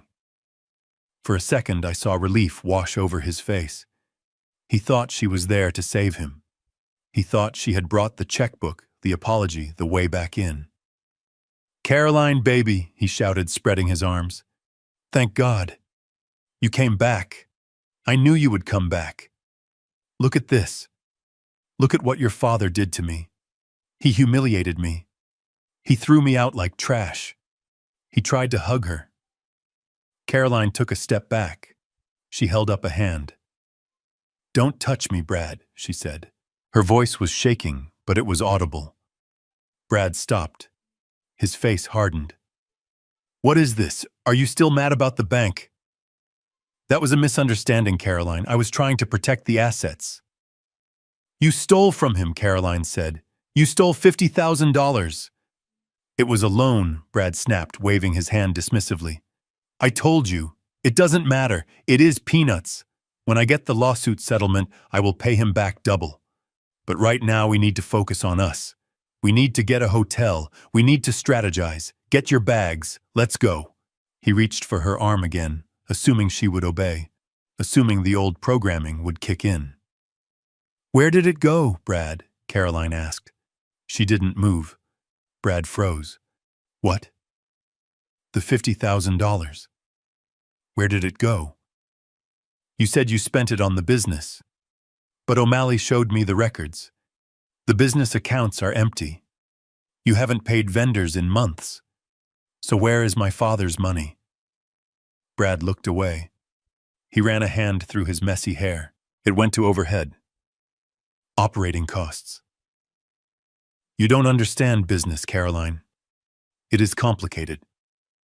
"I saw the gambling receipts," Caroline said. Her voice broke. "O'Malley gave me the file in the car. Atlantic City. Online sports books. You lost it all, didn't you?" Brad's face turned a mottled red. He looked around to see if anyone was watching. He didn't notice the black car idling in the shadows. "Shut up," he hissed. "Keep your voice down." "You gambled away his retirement," Caroline yelled, tears finally spilling over. "You gambled away our future. And when you ran out of money, you tried to have him committed. You were going to lock him up so you could steal the house and gamble that away too." Brad snapped. The facade of the charming businessman, the loving husband, the victim, It all shattered. The monster underneath clawed its way out. He stepped forward and grabbed her by the shoulders, shaking her violently. "You stupid woman!" he screamed, spitting in her face. "You think you are so smart. You are nothing without me. You are a boring, mousy little painter with no talent. I gave you a life. I gave you status. You gave me lies," Caroline cried, struggling to get free. "Let me go." "I did what I had to do," Brad roared. "Yes, I spent the money. I deserved that money. I had to put up with you and your embarrassing father for 10 years. I earned every penny. And you know what? I would do it again." Caroline managed to shove him away. She stumbled back, gasping. "I want a divorce," she said. The air seemed to leave the street. The birds stopped singing. Brad stood there, panting, his chest heaving. He looked at her as if she had spoken a foreign language.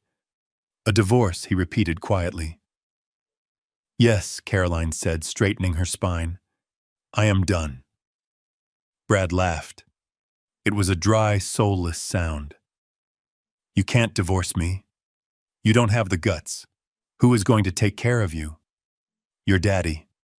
He is going to be dead in 5 years. And then what? You will be alone. You will be a middle-aged divorcee with nothing. I would rather be alone than with a thief," Caroline said. That was the trigger. The word thief. It pierced his ego like a needle. Brad's hand lashed out before I could even blink. The sound of the slap was sickening. It was a meaty, wet crack that echoed off the pavement. Caroline cried out and fell to the ground, clutching her cheek. She looked up at him in shock. He had never hit her before. He had emotionally battered her for a decade, but he had never crossed the physical line. Until now. Brad stood over her, his hand raised for a second blow. His eyes were wide and crazy. "You watch your mouth," he screamed. "You watch how you speak to me. I am the victim here." I didn't wait for the driver. I opened the door of the Bentley. I didn't run. Kings don't run. I stepped out onto the asphalt, my leather shoes making a solid, definitive sound. I buttoned my jacket. I adjusted my cuffs. I walked toward them. Brad heard the car door close. He spun around. He saw the massive black car gleaming in the sun. He saw me. But he didn't see Archie the postman. He saw Archibald King.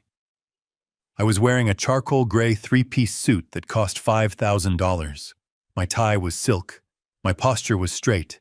I radiated a cold, terrifying calm. Brad lowered his hand. He stepped back from Caroline. He looked at the car, then at me. Confusion warred with fear in his eyes. "Archie," he stammered. "Where? Whose car is that?" I didn't answer. I didn't look at him. I looked only at my daughter lying on the sidewalk, holding her face. I walked past Brad, as if he were a fire hydrant. I knelt down beside Caroline. "Are you okay, sweetheart?" I asked softly. She nodded, sobbing into her hands. "Daddy, he hit me." "I know," I said. I helped her stand up. I brushed the dirt from her coat. I checked her cheek. It was already turning red. I turned to face Brad.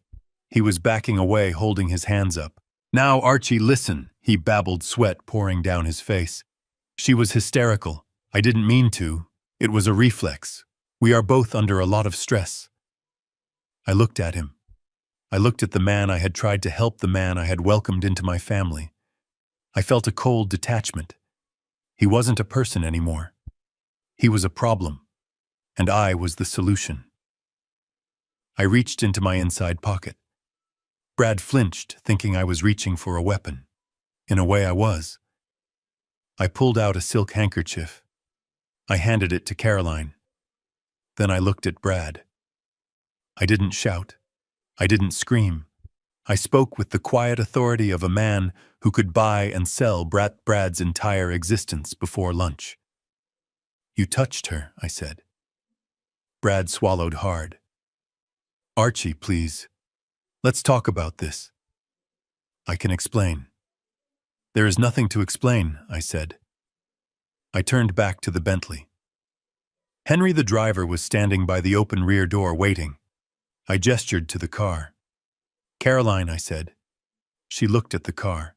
She looked at the luxurious leather interior, the polished wood, the safety it promised. Then she looked at Brad standing amidst his pile of garbage on the street.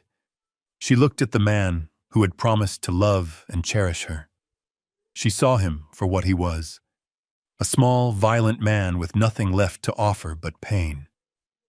Get in the car, I said to her, or stay here on the sidewalk with him. It is your choice. Caroline didn't hesitate. She didn't look back at Brad. She walked to the car and slid into the back seat. Henry closed the door with a solid, reassuring thud. I walked to the other side of the car. I paused with my hand on the handle. Brad was trembling. He looked at the Bentley. He looked at me. The realization was dawning on him. The suits, the lawyer, the car. Who are you? He whispered. Who are you really? I looked him up and down. I am the man who just canceled your existence, Brad. I got in the car. Drive Henry, I said. As we pulled away, I looked in the rearview mirror. Brad was standing alone on the curb, surrounded by his suitcases. He looked small. He looked insignificant. He was screaming something at the retreating car, flailing his arms, but I couldn't hear him through the soundproof glass. I pressed a button on the armrest, and the privacy divider slid up, blocking him from view entirely. I turned to Caroline. She was pressing the cold silk handkerchief to her cheek. She was crying, but her eyes were dry. Did you see his face? She asked quietly. I did, I said. He looked scared, she said. He should be, I replied. We drove in silence for a few minutes, the Bentley gliding over the road like a hovercraft. Caroline ran her hand over the soft leather of the seat. She looked at the minibar, the screens, the controls. Dad, she said, this car. It is a Bentley. It is, I said. You own this. I do. She looked at me. Why the truck? Why the flannel shirts? Why the old apartment? I poured 2 glasses of sparkling water from the chilled decanter. I handed one to her. Because Caroline, I said, taking a sip. When your mother died, I realized something. We had money. We had so much money. But we had attracted people who only loved the money. Your uncle. Your cousins. They all turned into vultures. I didn't want that for you. I wanted you to find a man who loved Caroline, not the heiress to the king fortune. I failed you, she whispered. I picked the worst one. You didn't fail, I said. He fooled us both. He is a con artist, Caroline. He mirrors what you want to see. But mirrors shatter.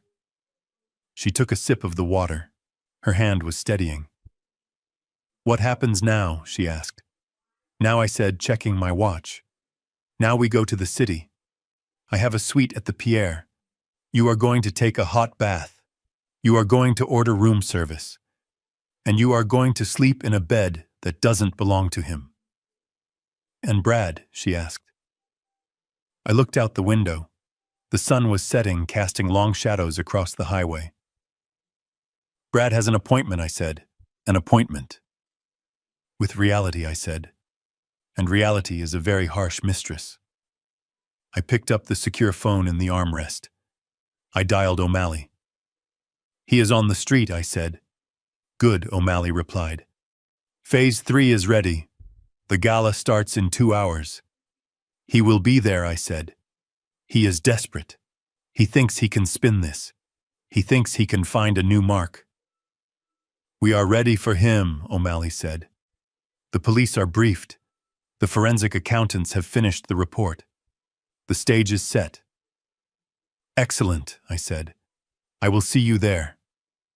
I hung up. Caroline looked at me. You are going to the gala, she asked. We are going to the gala, I corrected. But I look like a mess, she said, touching her bruised cheek. I can't go there. Everyone will see. That is the point, I said, turning to her. Let them see. Let them see what he did. Let them see the bruise. It is your badge of honor, Caroline. It proves you survived him. And tonight you are going to watch him fall. She looked at me for a long moment. Then she nodded. A fire lit up in her eyes, a fire I hadn't seen since she was a teenager. Okay, she said. Let's watch him fall. The Bentley sped up, rushing toward the city lights, toward the final act of the tragedy of Brad Sterling. He thought he had hit rock bottom on that sidewalk. He had no idea that the floor was about to drop out from under him completely. The silence inside the cabin of the Bentley Flying Spur was absolute. It was a hermetically sealed chamber of leather and polished walnut, separate from the world outside. The screaming match on the sidewalk, the humiliation of the eviction, the violent crack of Brad's hand against my daughter's face, all of it felt a million miles away, behind the double-paned acoustic glass. The only sound was the soft hum of the tires on the asphalt and the clinking of ice in Caroline's glass as her hand trembled. I watched her from the corner of my eye. She was staring at the small fold-down table in front of her, where the crystal decanter sat. She looked shell-shocked. The red mark on her cheek was darkening, turning into a bruise that would last for days. It was a physical receipt of the transaction she had just closed with her husband. She took a sip of water and finally looked at me. Her eyes were wide, searching my face as if she was seeing a stranger. In a way, she was. She was looking for the father who clipped coupons and complained about the price of casa, not the man wearing a $5,000 suit in the back of a $250,000 car. Dad, she whispered, her voice cracking. Please, you have to tell me. Is this real? Are you? I reached into the leather pocket stitched into the back of the driver's seat. I pulled out a heavy navy blue portfolio embossed with a gold lion. It was the annual report for King Logistics. I placed it on the table between us. Open it, I said gently. Caroline opened the cover with shaking fingers. She stared at the first page. It was a letter to shareholders. At the bottom was a signature she had seen on birthday cards and report cards her entire life. Archibald King, founder and chairman. She turned the page. She saw the photographs of the container ships, massive steel beasts crossing the Pacific, carrying the King logo. She saw the photos of the distribution centers in Hamburg, Singapore, and Los Angeles. She saw the financials. The numbers were in the billions. She gasped, a sound that sucked the air out of the car. She looked up at me, tears spilling over her lashes. You built this, she asked. You did all of this. I started with one tugboat in 1975, I said, looking out the window at the passing trees. I worked 18 hours a day. Your mother did the books at the kitchen table. We built it brick by brick, container by container. But why, she asked? Why the secrets? Why did you let everyone think you were nobody? I turned to her. I took her hand. Her skin was cold. Because of what happened after the IPO, I said. When we took the company public 20 years ago, suddenly everyone knew who we were. And suddenly we had family we had never met. Cousins who needed loans. Friends who had investment ideas. People looked at me and they didn't see Archie anymore. They saw a walking ATM. It broke your mother's heart, Caroline. She lost her best friend because of a loan we refused to give. I squeezed her hand. When she passed away, I made a choice, I continued. I wanted you to have a normal life. I didn't want you to be the heiress. I didn't want men lining up to date your bank account. I wanted someone to fall in love with Caroline. Just Caroline. The girl who likes to paint and laughs too loud at bad movies. Caroline looked down at the portfolio. A tear splashed onto the glossy paper. So you hid it, she said. I stepped back, I said. I sold the big house. I moved to the apartment in Queens. I drove the truck. I wanted to filter out the gold diggers. I wanted to see who would stick around when there was nothing to gain. And then I met Brad, she whispered. I nodded. I saw him coming a mile away, Caroline. He was charming. He was ambitious. But he had dead eyes. He looked at you like you were an accessory. But you were so happy. You were glowing. I thought maybe I was wrong. I thought maybe he just needed a chance. So I played the part of the retired postman. I wanted to see how he treated me when he thought I had no power. Carolyn closed the portfolio. She covered her face with her hands. Her shoulders shook with silent sobs. He treated you like garbage, she choked out. He made you sit in the corner. He made fun of your clothes. He threw your food on the floor, Dad. He threw it on the floor and told you to lick it up. It didn't matter to me, I said, softy. His opinion means nothing. It matters to me, she cried, looking up. Her face was twisted with anguish. I let him do it. I sat there, and I let him humiliate you. For years, I told you to dress better. I told you not to tell your stories because they bored him. I was ashamed of you, Dad. I was ashamed of the man who built an empire because a con artist told me you weren't good enough. That was the reaction I had been fearing. Not anger at the deception, but the crushing weight of guilt. I moved across the seat and wrapped my arms around her. She buried her face in my shoulder, weeping uncontrollably. Shh, I smoothed her hair. It is okay. It is not okay, she sobbed. I bought you that suit at Sears. I bought it with a coupon because Brad said we couldn't afford to waste money on you. And you wore it. You wore it to that dinner, and he ruined it. I wore it with pride, I said. Because you bought it for me. She pulled back, wiping her eyes with the silk handkerchief I had given her. She looked at the report again. Then she looked at a specific page, the summary of the stolen funds O'Malley had compiled. $50,000, she said, reading the line item. The date. That was 2 years ago. I nodded. That was our anniversary, she whispered. He bought me diamond earrings. He told me he closed a big deal. He threw a party on a boat. She looked at me with horror. He paid for my anniversary gift with your retirement money. He stole from you to buy me jewelry to show off to his friends. He stole from both of us, I said. He stole my money, and he stole your trust. I feel so stupid, she said. I believed everything. I believed he was a genius. I believed I was lucky he chose me. He made me feel small, Dad. He made me feel like I couldn't survive without him. And all the while he was a parasite feeding off you. He is a master manipulator, I said. He isolated you. He made you doubt your own memory.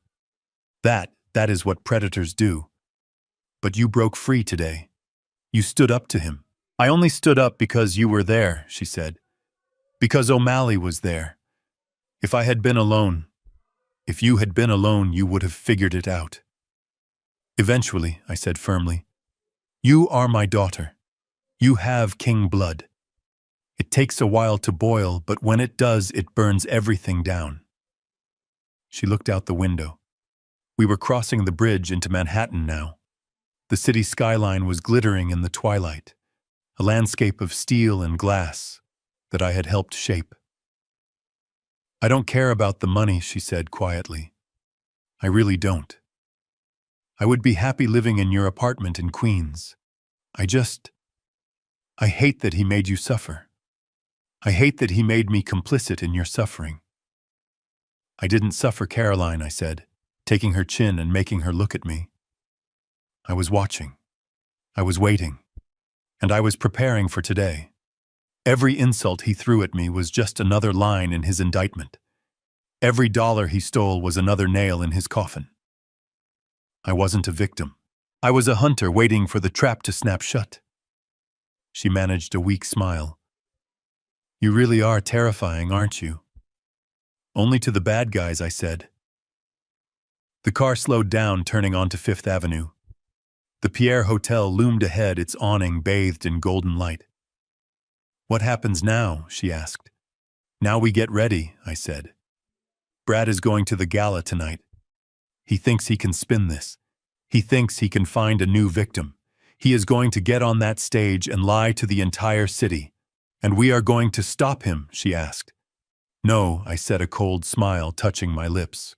"We are not going to stop him. We are going to let him speak. We are going to let him dig his hole so deep he will never climb out. And then we are going to turn on the lights." Carolyn looked at her reflection in the darkened glass. She touched the bruise on her cheek again. Then she lowered her hand. She sat up straighter. She smoothed her skirt. "I want to be there," she said. "I want to see his face when he realizes who he really messed with. You will be right next to me," I promised. The car stopped. The doorman opened the door. I stepped out into the cool evening air and offered my hand to my daughter. She took it. She wasn't the scared girl on the sidewalk anymore. She was the heiress to the King Empire, and she was ready for war.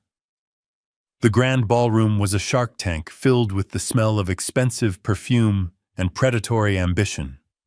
500 of the state's most influential business leaders were gathered under the massive chandeliers, holding crystal flutes of champagne and looking for the next big thing. I stood on the VIP balcony in the shadows, looking down at the floor. Caroline stood beside me. She had changed into a midnight blue gown that I had sent up to the suite. She looked like royalty, but her eyes were fixed on the entrance downstairs. She was waiting for the rat to enter the maze. He didn't disappoint. Brad Sterling arrived 20 minutes late. He walked through the main doors with the frantic energy of a man who had just sprinted from a burning building. He was wearing a fresh tuxedo, but it didn't fit him right. It was likely bought off the rack an hour ago to replace the one he was wearing when the sheriff dragged him through the gravel. His hair was slicked back too hard, and his skin had the gray pallor of someone who had just posted bail. I checked my phone. O'Malley had sent a text. "Subject is on site. Bail posted at 6 p.m. He is desperate." I watched Brad approach the check-in desk. I could see him arguing with the young woman with the clipboard. He was gesturing wildly, pointing at his chest. I knew exactly what he was saying. "Do you know who I am? I am the keynote speaker. I am Brad Sterling." The girl looked uncomfortable. She scanned her list. His name wasn't there anymore. I had made sure of that. But I had also given specific instructions to the head of security. Let him in. I didn't want him stopped at the door. I wanted him inside. I wanted him on the stage. The security guard stepped in, whispered something to the girl, and she reluctantly handed Brad a generic guest badge. Brad snatched it without a thank you. He pinned it to his lapel aggressively and stormed into the room. He immediately headed for the bar. He ordered a double whiskey. He downed it in one swallow and turned to survey the room. He was scanning the crowd for targets. He needed a lifeline. He needed someone rich enough and naive enough to believe his story before the truth hit the morning papers. He spotted a group of investors near the ice sculpture. I recognized them. They were old money real estate tycoons, the kind of men Brad had spent his entire career trying to emulate. He straightened his jacket, put on his 1,000-watt smile, and approached them. From the balcony, I could see the performance begin. Brad clapped one of the men on the shoulder. He laughed too loudly. He leaned in close, whispering conspiratorially. I tapped the earpiece I was wearing. O'Malley had planted a listening device near the main gathering points. The audio feed crackled to life. "Terrible misunderstanding," Brad was saying. His voice smooth but rapid. "I was the victim of a hostile takeover. Can you believe it? My own father-in-law. It turns out he has been running a Ponzi scheme for decades." I looked at Carolyn. She heard it too. She gripped the railing, her knuckles white. "He is lying," she whispered. "He is telling them you are a criminal." "Let him talk," I said. The investors looked skeptical. One of them, an older man named Mr. Roth, raised an eyebrow. A Ponzi scheme, Roth asked. But isn't your father-in-law a mail carrier? That was the cover, Brad insisted, his eyes wide and manic. That is how he hid the money. He has millions stashed away. Illegal money. He used it to buy off the police. He planted evidence against me. He kicked me out of my own house today because I found out the truth. I am a whistleblower, gentlemen, and I need resources to fight this corruption. He was good. I had to give him that. He took the reality of my wealth, which he couldn't explain, and twisted it into a narrative that made him the hero. He was banking on their paranoia. He was banking on the idea that nobody gets rich quietly unless they are dirty. I need a bridge loan, Brad pressed. Just $500,000 to cover legal fees and secure the assets. Once I expose him, I will control the estate. I will give you a 20% return in a month. Mr. Roth took a step back. He swirled his drink.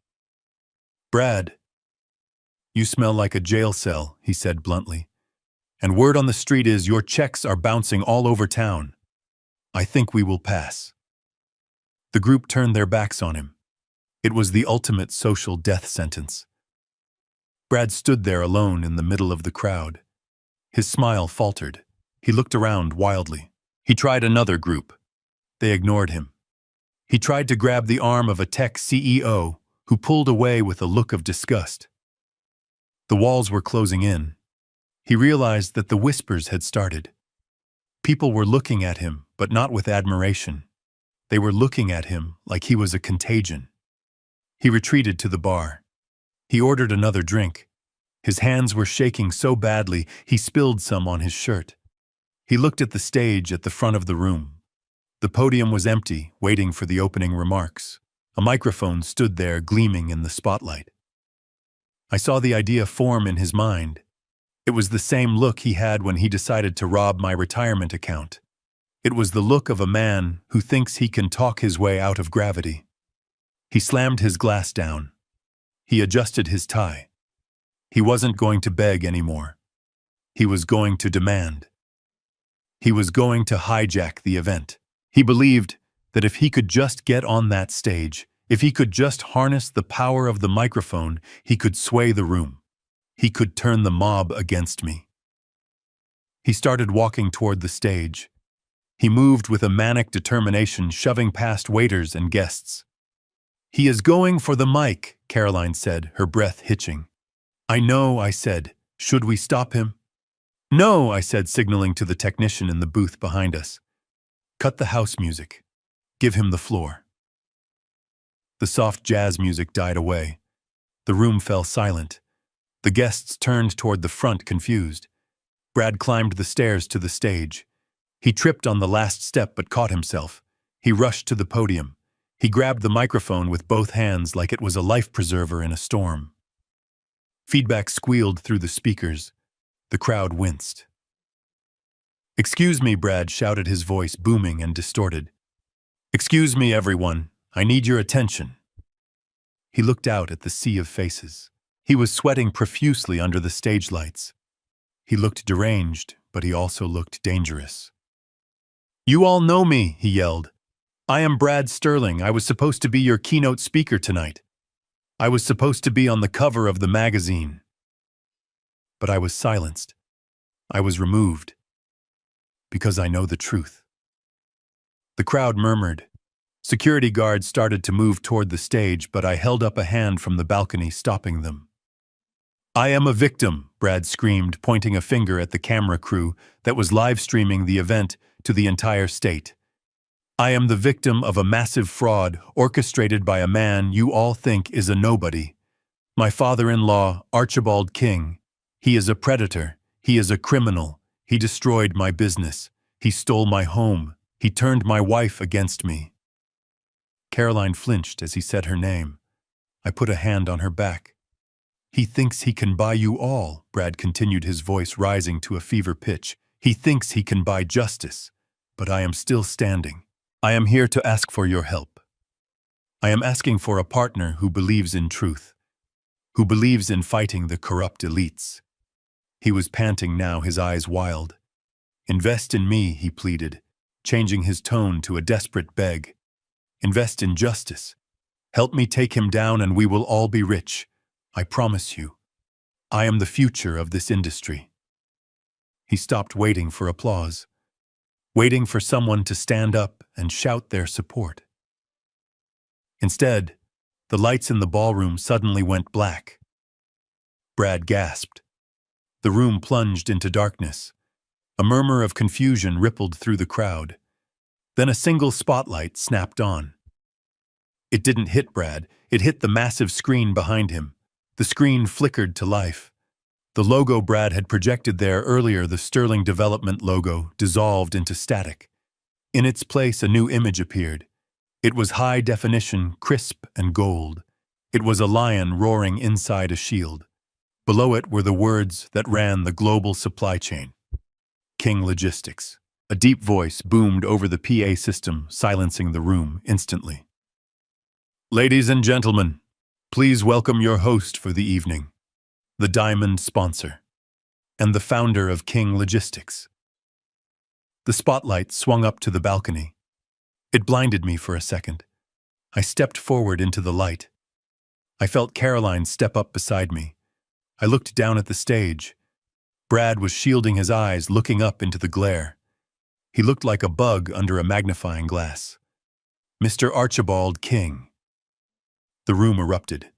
It wasn't polite applause. It was a roar of shock and recognition.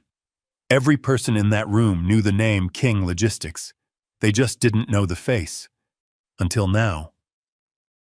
I started to walk toward the stairs that led down to the main floor. The crowd parted for me like the Red Sea. I walked with the weight of 40 years of empire building behind me. Brad stood frozen on the stage. He watched me come. He saw the suit. He saw the way the billionaires in the room nodded at me with respect. The reality of his situation crashed down on him with the force of a tidal wave. He hadn't been fighting a criminal. He had been fighting a titan. And he had just poked the titan in the eye. The feedback screech from the microphone sliced through the ballroom like a knife, causing 500 wealthy guests to cover their ears. Brad did not flinch. He gripped the podium with both hands, his knuckles white, his face slick with a sheen of oily sweat. He looked out at the sea of tuxedos and evening gowns, his eyes darting frantically from face to face. He was searching for a lifeline, but all he found was confused silence. I stood on the balcony watching him. Caroline was beside me, trembling, not with fear, but with a simmering rage. She wanted to run down there and pull him off the stage, but I held up a hand. Not yet. Let him speak. Let him hang himself with his own words. Excuse me, Brad shouted, his voice booming through the speakers, distorted and loud. I know I was removed from the program. I know they tried to silence me, but the truth cannot be silenced. He pointed a shaking finger toward the back of the room where the gala organizers were frantically whispering into their headsets, trying to cut the audio feed. They don't want you to hear this, Brad yelled. The elites, the gatekeepers, they are afraid of what I represent. I am a self-made man. I built my company from nothing, and today I was destroyed, systematically dismantled by a force you cannot see. A murmur went through the crowd. People were looking at each other, wondering if this was part of the show or a mental breakdown. I am the victim of a conspiracy, Brad continued, his voice dropping to a conspiratorial whisper that echoed weirdly in the large hall. A conspiracy led by a man who has fooled you all, a man who pretends to be a simple civil servant, a man who delivers your mail and smiles at your children while he runs a criminal empire from the shadows. He was talking about me. He was weaving a narrative so insane that he actually believed it. In Brad's mind, there was no way a postman could be a billionaire legally. Therefore, I had to be a criminal. And if I was a criminal, he was the hero exposing me. My father-in-law, Archibald King Brad, spat the name like it was poison. He lives in a tenement in Queens. He drives a truck that belongs in a junkyard. Yet somehow he has lawyers who cost $1,000 an hour. Somehow, he has the power to freeze bank accounts and cancel multi-million-dollar contracts. Ask yourselves how. How does a postman possess the power of a god? He paused for effect, breathing heavily into the microphone. Money laundering. Brad declared, answering his own question. He is a front, a straw man for foreign interests. And because I found out, because I got too close to the truth, he came for me. He evicted me from my home today. He turned my wife against me. He tried to ruin my reputation, to discredit me before I could take the stage. He turned toward the camera crew that was broadcasting the event live to the business channel and streaming platforms. He looked directly into the lens, his eyes wide and manic. "Are you watching, Archie?" he screamed at the camera. "I know you are watching.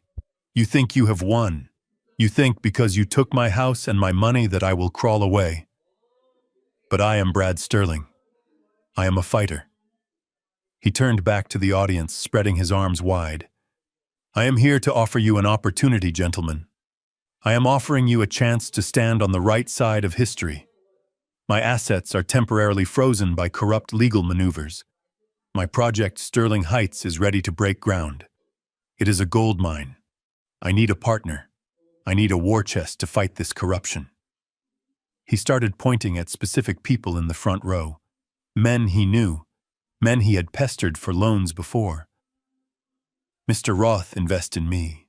Help me sue him, and I will give you 30% of the recovery. Mr. Jacobs, put up the capital for the legal defense and you will own half the company. We can take him down. We can seize his illegal assets. We can be heroes." The crowd began to pull back. It was a physical reaction, like a tide retreating from a polluted shore. They saw the madness in his eyes. They saw the desperate sweat staining his collar. They didn't see a hero. They saw a liability. Brad saw them pulling away. Panic flared in his chest. "Don't turn away from me," he pleaded, his voice cracking. "Don't you see? If he can do this to me, he can do it to you. He is a predator hiding in plain sight. I am the only thing standing between you and him. I need 500,000. Just a bridge loan. Cash. Tonight." He was begging now. The arrogance was gone, replaced by the naked terror of a man who knows the clock has run out. "Someone help me," he whispered into the mic. "Please. I am good for it. I swear." The room was silent. A waiter dropped a spoon, and the sound rang out like a bell. Brad stood there alone on the stage, a small man under a big spotlight, stripped of his dignity, stripped of his lies, waiting for a salvation that was never coming. I looked at Caroline. She was crying silent tears, not for him, but for the time she had wasted believing in him. "Is it time?" she asked softly. I nodded, adjusting my cufflinks. "It is time," I said. I signaled the technician in the booth. "Kill the lights." The room plunged into darkness the moment I gave the signal.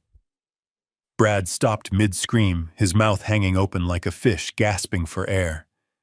The sudden absence of light was a physical shock, silencing the murmurs of the confused crowd. For 5 seconds, there was nothing but the hum of the ventilation system and the frantic breathing of a man who knew he was losing control. Then the bass rumble began. It started low, a vibration you felt in your chest rather than heard. It grew louder, filling the cavernous ballroom. The massive LED screen behind the stage, which had been dark, suddenly exploded with light. The Sterling Development logo that cheap graphic Brad had designed himself was gone. In its place was a symbol that commanded respect in every port and boardroom across the globe. A golden lion rampant set against a deep navy shield. The image was 50 feet high, crisp and intimidating. Below it, in elegant serif letters, the name appeared. King Logistics. A collective gasp rippled through the room. Every person there knew that logo. It was on the side of every third truck on the highway. It was on the shipping containers stacked in the harbor. It was the symbol of old, impenetrable wealth, The announcer's voice, smooth and pre-recorded, boomed through the hall. Ladies and gentlemen, please turn your attention to the stage. It is our distinct honor to welcome the host of this evening's gala, the Diamond sponsor, and the founder and honorary chairman of King Logistics, Mr. Archibald King. A single spotlight cut through the dark. It didn't hit the stage. It hit the top of the stairs where I was standing. I stepped into the light. I straightened my cuffs. I looked at Caroline. She nodded, a fierce pride burning in her eyes.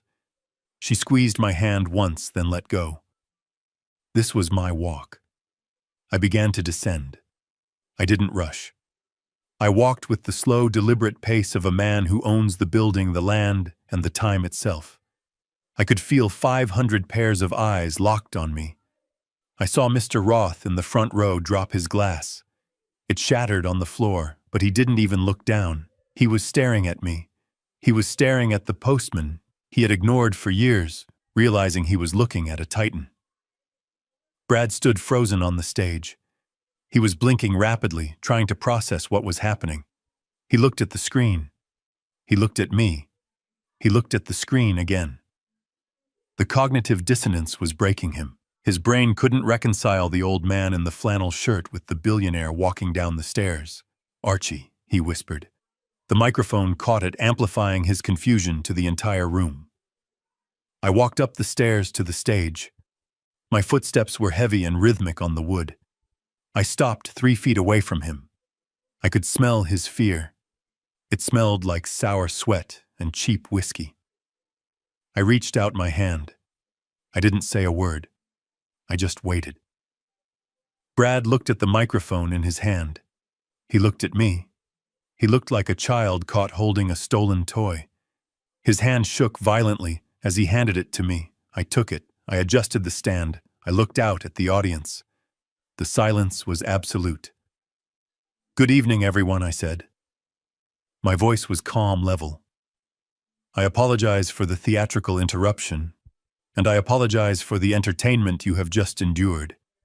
It seems there was a clerical error with the guest list. I turned to Brad. He was backing away slowly, his eyes wide and terrified. You were telling these good people about a conspiracy, Brad, I said. You were telling them about a criminal empire, about hidden assets, about a postman who runs the world. Brad swallowed hard. Archie, I didn't mean... You were right, I said, cutting him off. About one thing. I do have hidden assets, assets you know very little about. I reached into my tuxedo pocket and pulled out a folded document. I snapped it open. You are looking for investors, Brad. You are looking for partners. You told this room you are a self-made man, a consultant for 3 major supply chain firms, Atlantic Freight, North Star Shipping, and Harbor Point Logistics. Brad nodded frantically, grasping at the straw. Yes. Yes. I consult for them. They are my clients. They trust me. Ask them. I don't need to ask them, I said, because I own them. Brad stopped breathing. I bought Atlantic Freight in 1990. I acquired North Star in 2005, and Harbor Point has been a subsidiary of King Logistics since before you were born. I took a step closer to him. You have been working for me for 5 years, Brad. Every consulting check you cashed came from my accounts. Every deal you thought you closed was approved by my board. I kept you employed because I wanted to see if you could become a man worthy of my daughter. I dropped the document on the podium. You failed. As of this morning, you are fired. From all 3 companies. Your contracts are void. Your non-competes are enforced. You are unemployed, Brad, and you are unemployable. The crowd erupted into whispers. Brad looked like he was going to vomit. He looked at the audience, pleading with his eyes, but he found no sympathy. He had insulted them, he had begged them, and now they knew he was a fraud, living on his father-in-law's charity. But that is not why I am here, I continued, my voice hardening. I am not here to discuss HR matters. I am here to address the accusations of crime. I pointed to the side of the stage. You called me a criminal, Brad. You accused me of money laundering. That is a serious charge. But projection is a funny thing. Usually the man screaming about thieves is the one with his hand in the jar. Two men in dark suits stepped out from the wings. They weren't security guards. They wore badges on their belts and windbreakers that said, Economic Crimes Unit. Brad saw them. He let out a strangled noise, a whimper of pure terror. What? What is this? He stammered, backing up until he hit the screen behind him. While you were giving your speech, Brad, I said the forensic accountants at King Logistics finished their audit of the project funds. The $2 million seed money you managed for the subsidiaries. Brad shook his head. No. No. That is business. That is overhead. It is embezzlement, I said. $200,000 transferred to offshore gambling sites. $50,000 stolen from a retirement account. And credit card fraud totaling another $40,000. The officers walked onto the stage. They moved efficiently, professionally. They flanked Brad. Brad Sterling, one of the officers, said, his voice projecting without a mic. You are under arrest for grand larceny, wire fraud, and elder abuse. Put your hands behind your back. Brad looked at the officer, then at me. His face crumpled. The arrogance, the bravado, the rage, it all dissolved, leaving a small, frightened boy. Archie, please, he sobbed, falling to his knees. Don't let them take me. I am family. I am your son-in-law. I looked down at him. I looked at the man who had mocked my clothes, who had isolated my daughter, who had tried to lock me away in a home so he could steal the last dime I had. You are not family, I said, my voice cold as ice. You are a bad investment, and I am liquidating my position. The officers hauled him up. They snapped the handcuffs on his wrists. The sound was a metallic click that echoed through the silent ballroom. Wait! Brad screamed as they started to drag him away. Wait. Caroline. Caroline, help me. Tell them. I looked up at the balcony. Caroline was standing there, gripping the railing. She looked down at her husband. She saw him for what he was. A thief. A liar. A coward. She didn't say a word. She just turned her back and walked away. Brad screamed. It was a raw, ugly sound. He kicked and struggled, but the officers held him tight. They dragged him across the stage, past the podium, past me. As they passed, I leaned in close. You wanted the spotlight, Brad, I whispered. You got it. Smile for the cameras. They took him down the stairs and marched him through the center aisle of the ballroom. The guests parted, forming a gauntlet of shame. Cameras flashed. Phones recorded every second of his downfall. He was live-streaming his own destruction, just as he had planned, only the ending was different. I stood alone on the stage under the golden lion. I adjusted my tie. I picked up the microphone one last time. Thank you for your patience, I said to the stunned room. Please enjoy the rest of your evening. The bar is open, and it is on the house. I dropped the microphone.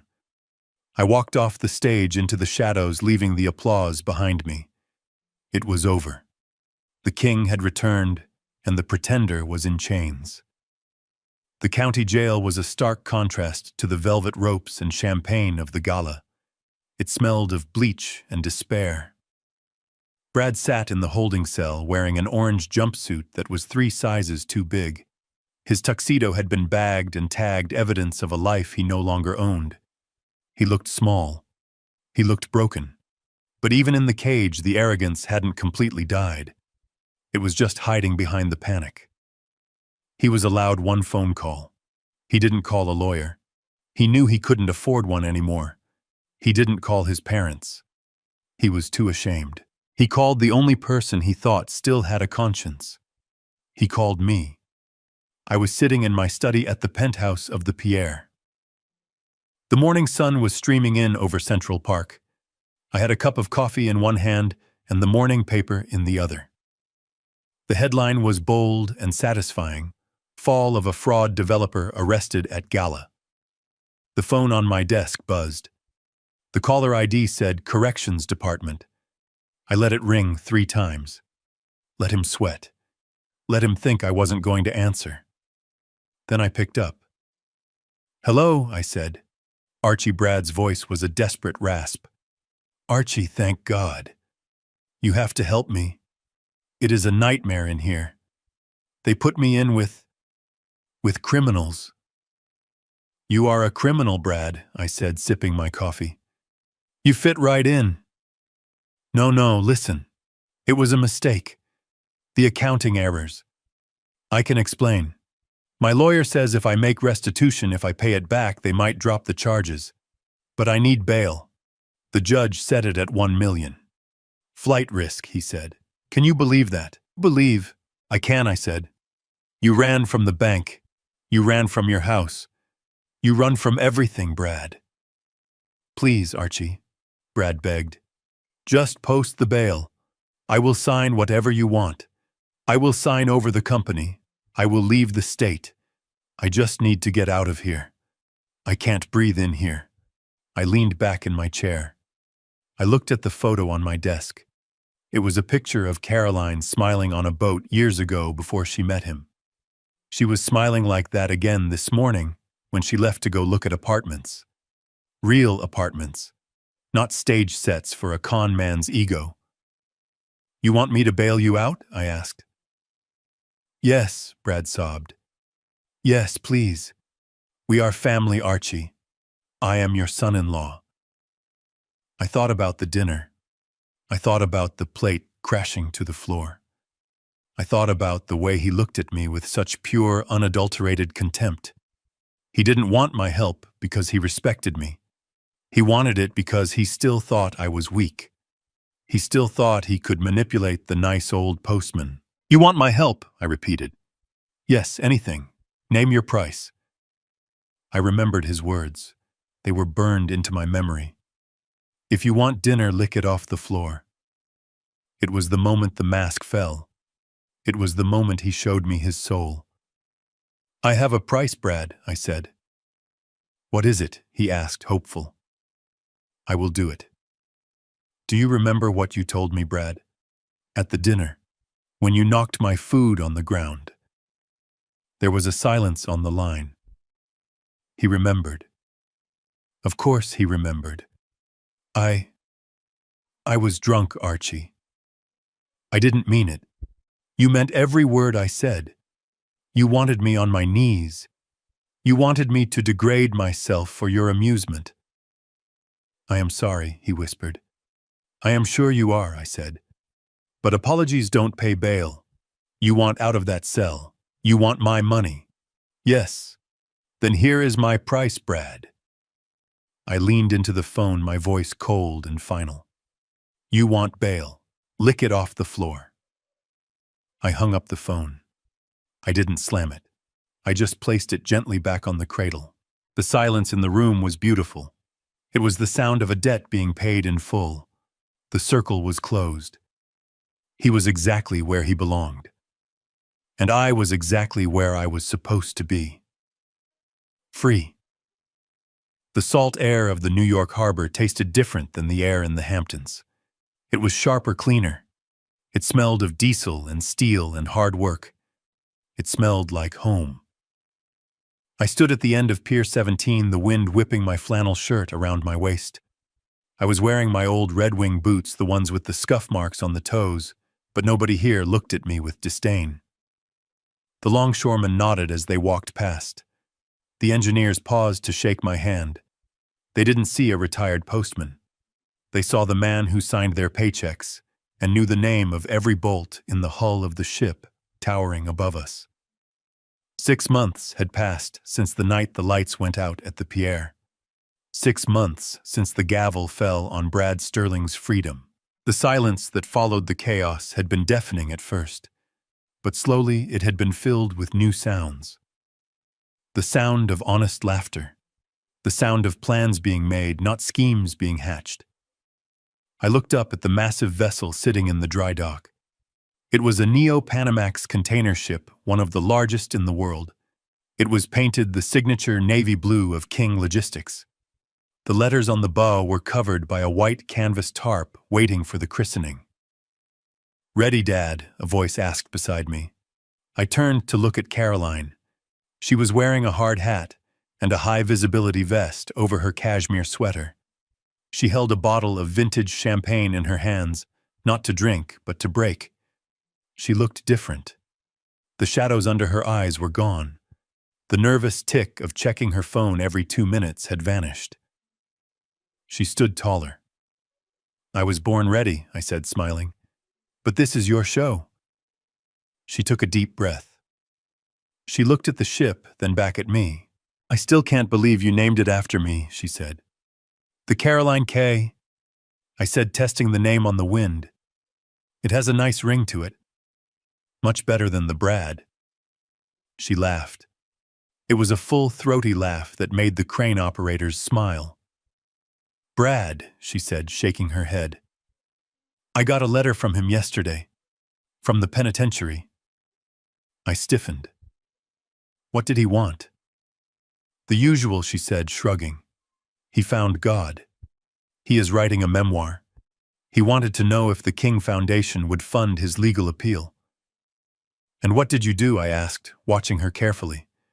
"I sent him a brochure for the prison library," she said. "I told him he should start reading about ethics." I chuckled. That was my girl. The spell was completely broken. She wasn't a victim anymore. She was the executive director of the King Foundation, an organization we had launched 3 months ago, with the funds recovered from Brad's liquidated assets and a substantial contribution from my own accounts. She was busy. She was helping small business owners who had been defrauded by predators like her ex-husband. She was funding financial literacy programs for seniors, so nobody would ever be in my position without the means to fight back. She was working 12 hours a day, and she had never looked happier. "It is time," Mr. King, the dockmaster, called out from the podium. We walked up the metal stairs to the christening platform. A crowd of 200 employees and press were gathered below. This time I wasn't hiding in the shadows. I wasn't wearing a disguise. I was standing in the open in my comfortable clothes, unapologetic about who I was. Caroline stepped up to the microphone. She didn't need notes. She spoke from the heart. She talked about resilience. She talked about the importance of building things that last, not just illusions that sparkle. She talked about legacy. I listened to her and realized that this was the wealth I had been trying to protect all along. Not the money. The money was just numbers on a screen. This spirit, this strength, this was the real fortune. She grabbed the rope connected to the champagne bottle. "I christen thee the Caroline K," she shouted. "May she bring fair winds and following seas." She swung the bottle. It smashed against the steel hull with a satisfying explosion of glass and foam. The air horns blasted, shaking the pier. The canvas dropped, revealing the name in gold letters. The crowd cheered. I put my arm around her. She leaned her head on my shoulder. "We did good, Dad," she whispered. "We did good," I agreed. Later, as the sun began to dip behind the Manhattan skyline, painting the water in shades of orange and purple, we sat on a bench overlooking the harbor. The guests had left. The workers were packing up. It was just us. I looked at my hands. They were old hands, spotted and veined, but they were steady. The tremor was gone. "You know," Carolyn said, looking out at the new ship, "I used to be so afraid. I was afraid of Brad. I was afraid of being poor. I was afraid of what people thought. And now I asked." "Now," she said, picking up a pebble and tossing it into the water. "Now, and I know that the only thing to be afraid of is living a lie." I nodded. "That is the lesson, kiddo. The truth is heavy. It is hard to carry. But it is the only thing that keeps you grounded when the storm comes." We sat there for a long time, watching the city lights flicker on one by one. I thought about the journey, the tugboat, the empire, the disguise, the betrayal, the redemption. I thought about Brad sitting in his cell, us dreaming of a life he hadn't earned. And I thought about myself sitting here on a wooden bench next to my daughter, feeling richer than I ever had in the boardroom. I had reclaimed my name. I had reclaimed my family. And most importantly, I had reclaimed the peace of knowing that no matter what clothes I wore or what car I drove, I was Archibald King. And nobody would ever push me around again. I stood up and stretched. My back cracked. "Hungry?" I asked. "Starving," Caroline said, standing up. "Where should we go?" "The Pierre, per se." I looked at her and grinned. "I know a great hot dog stand on the corner of 42nd, I said. "Best mustard in the city. $2. She laughed, hooking her arm through mine. "You are paying," she said. I patted my pocket where my wallet sat next to my old flip phone. "I think I can afford it," I said.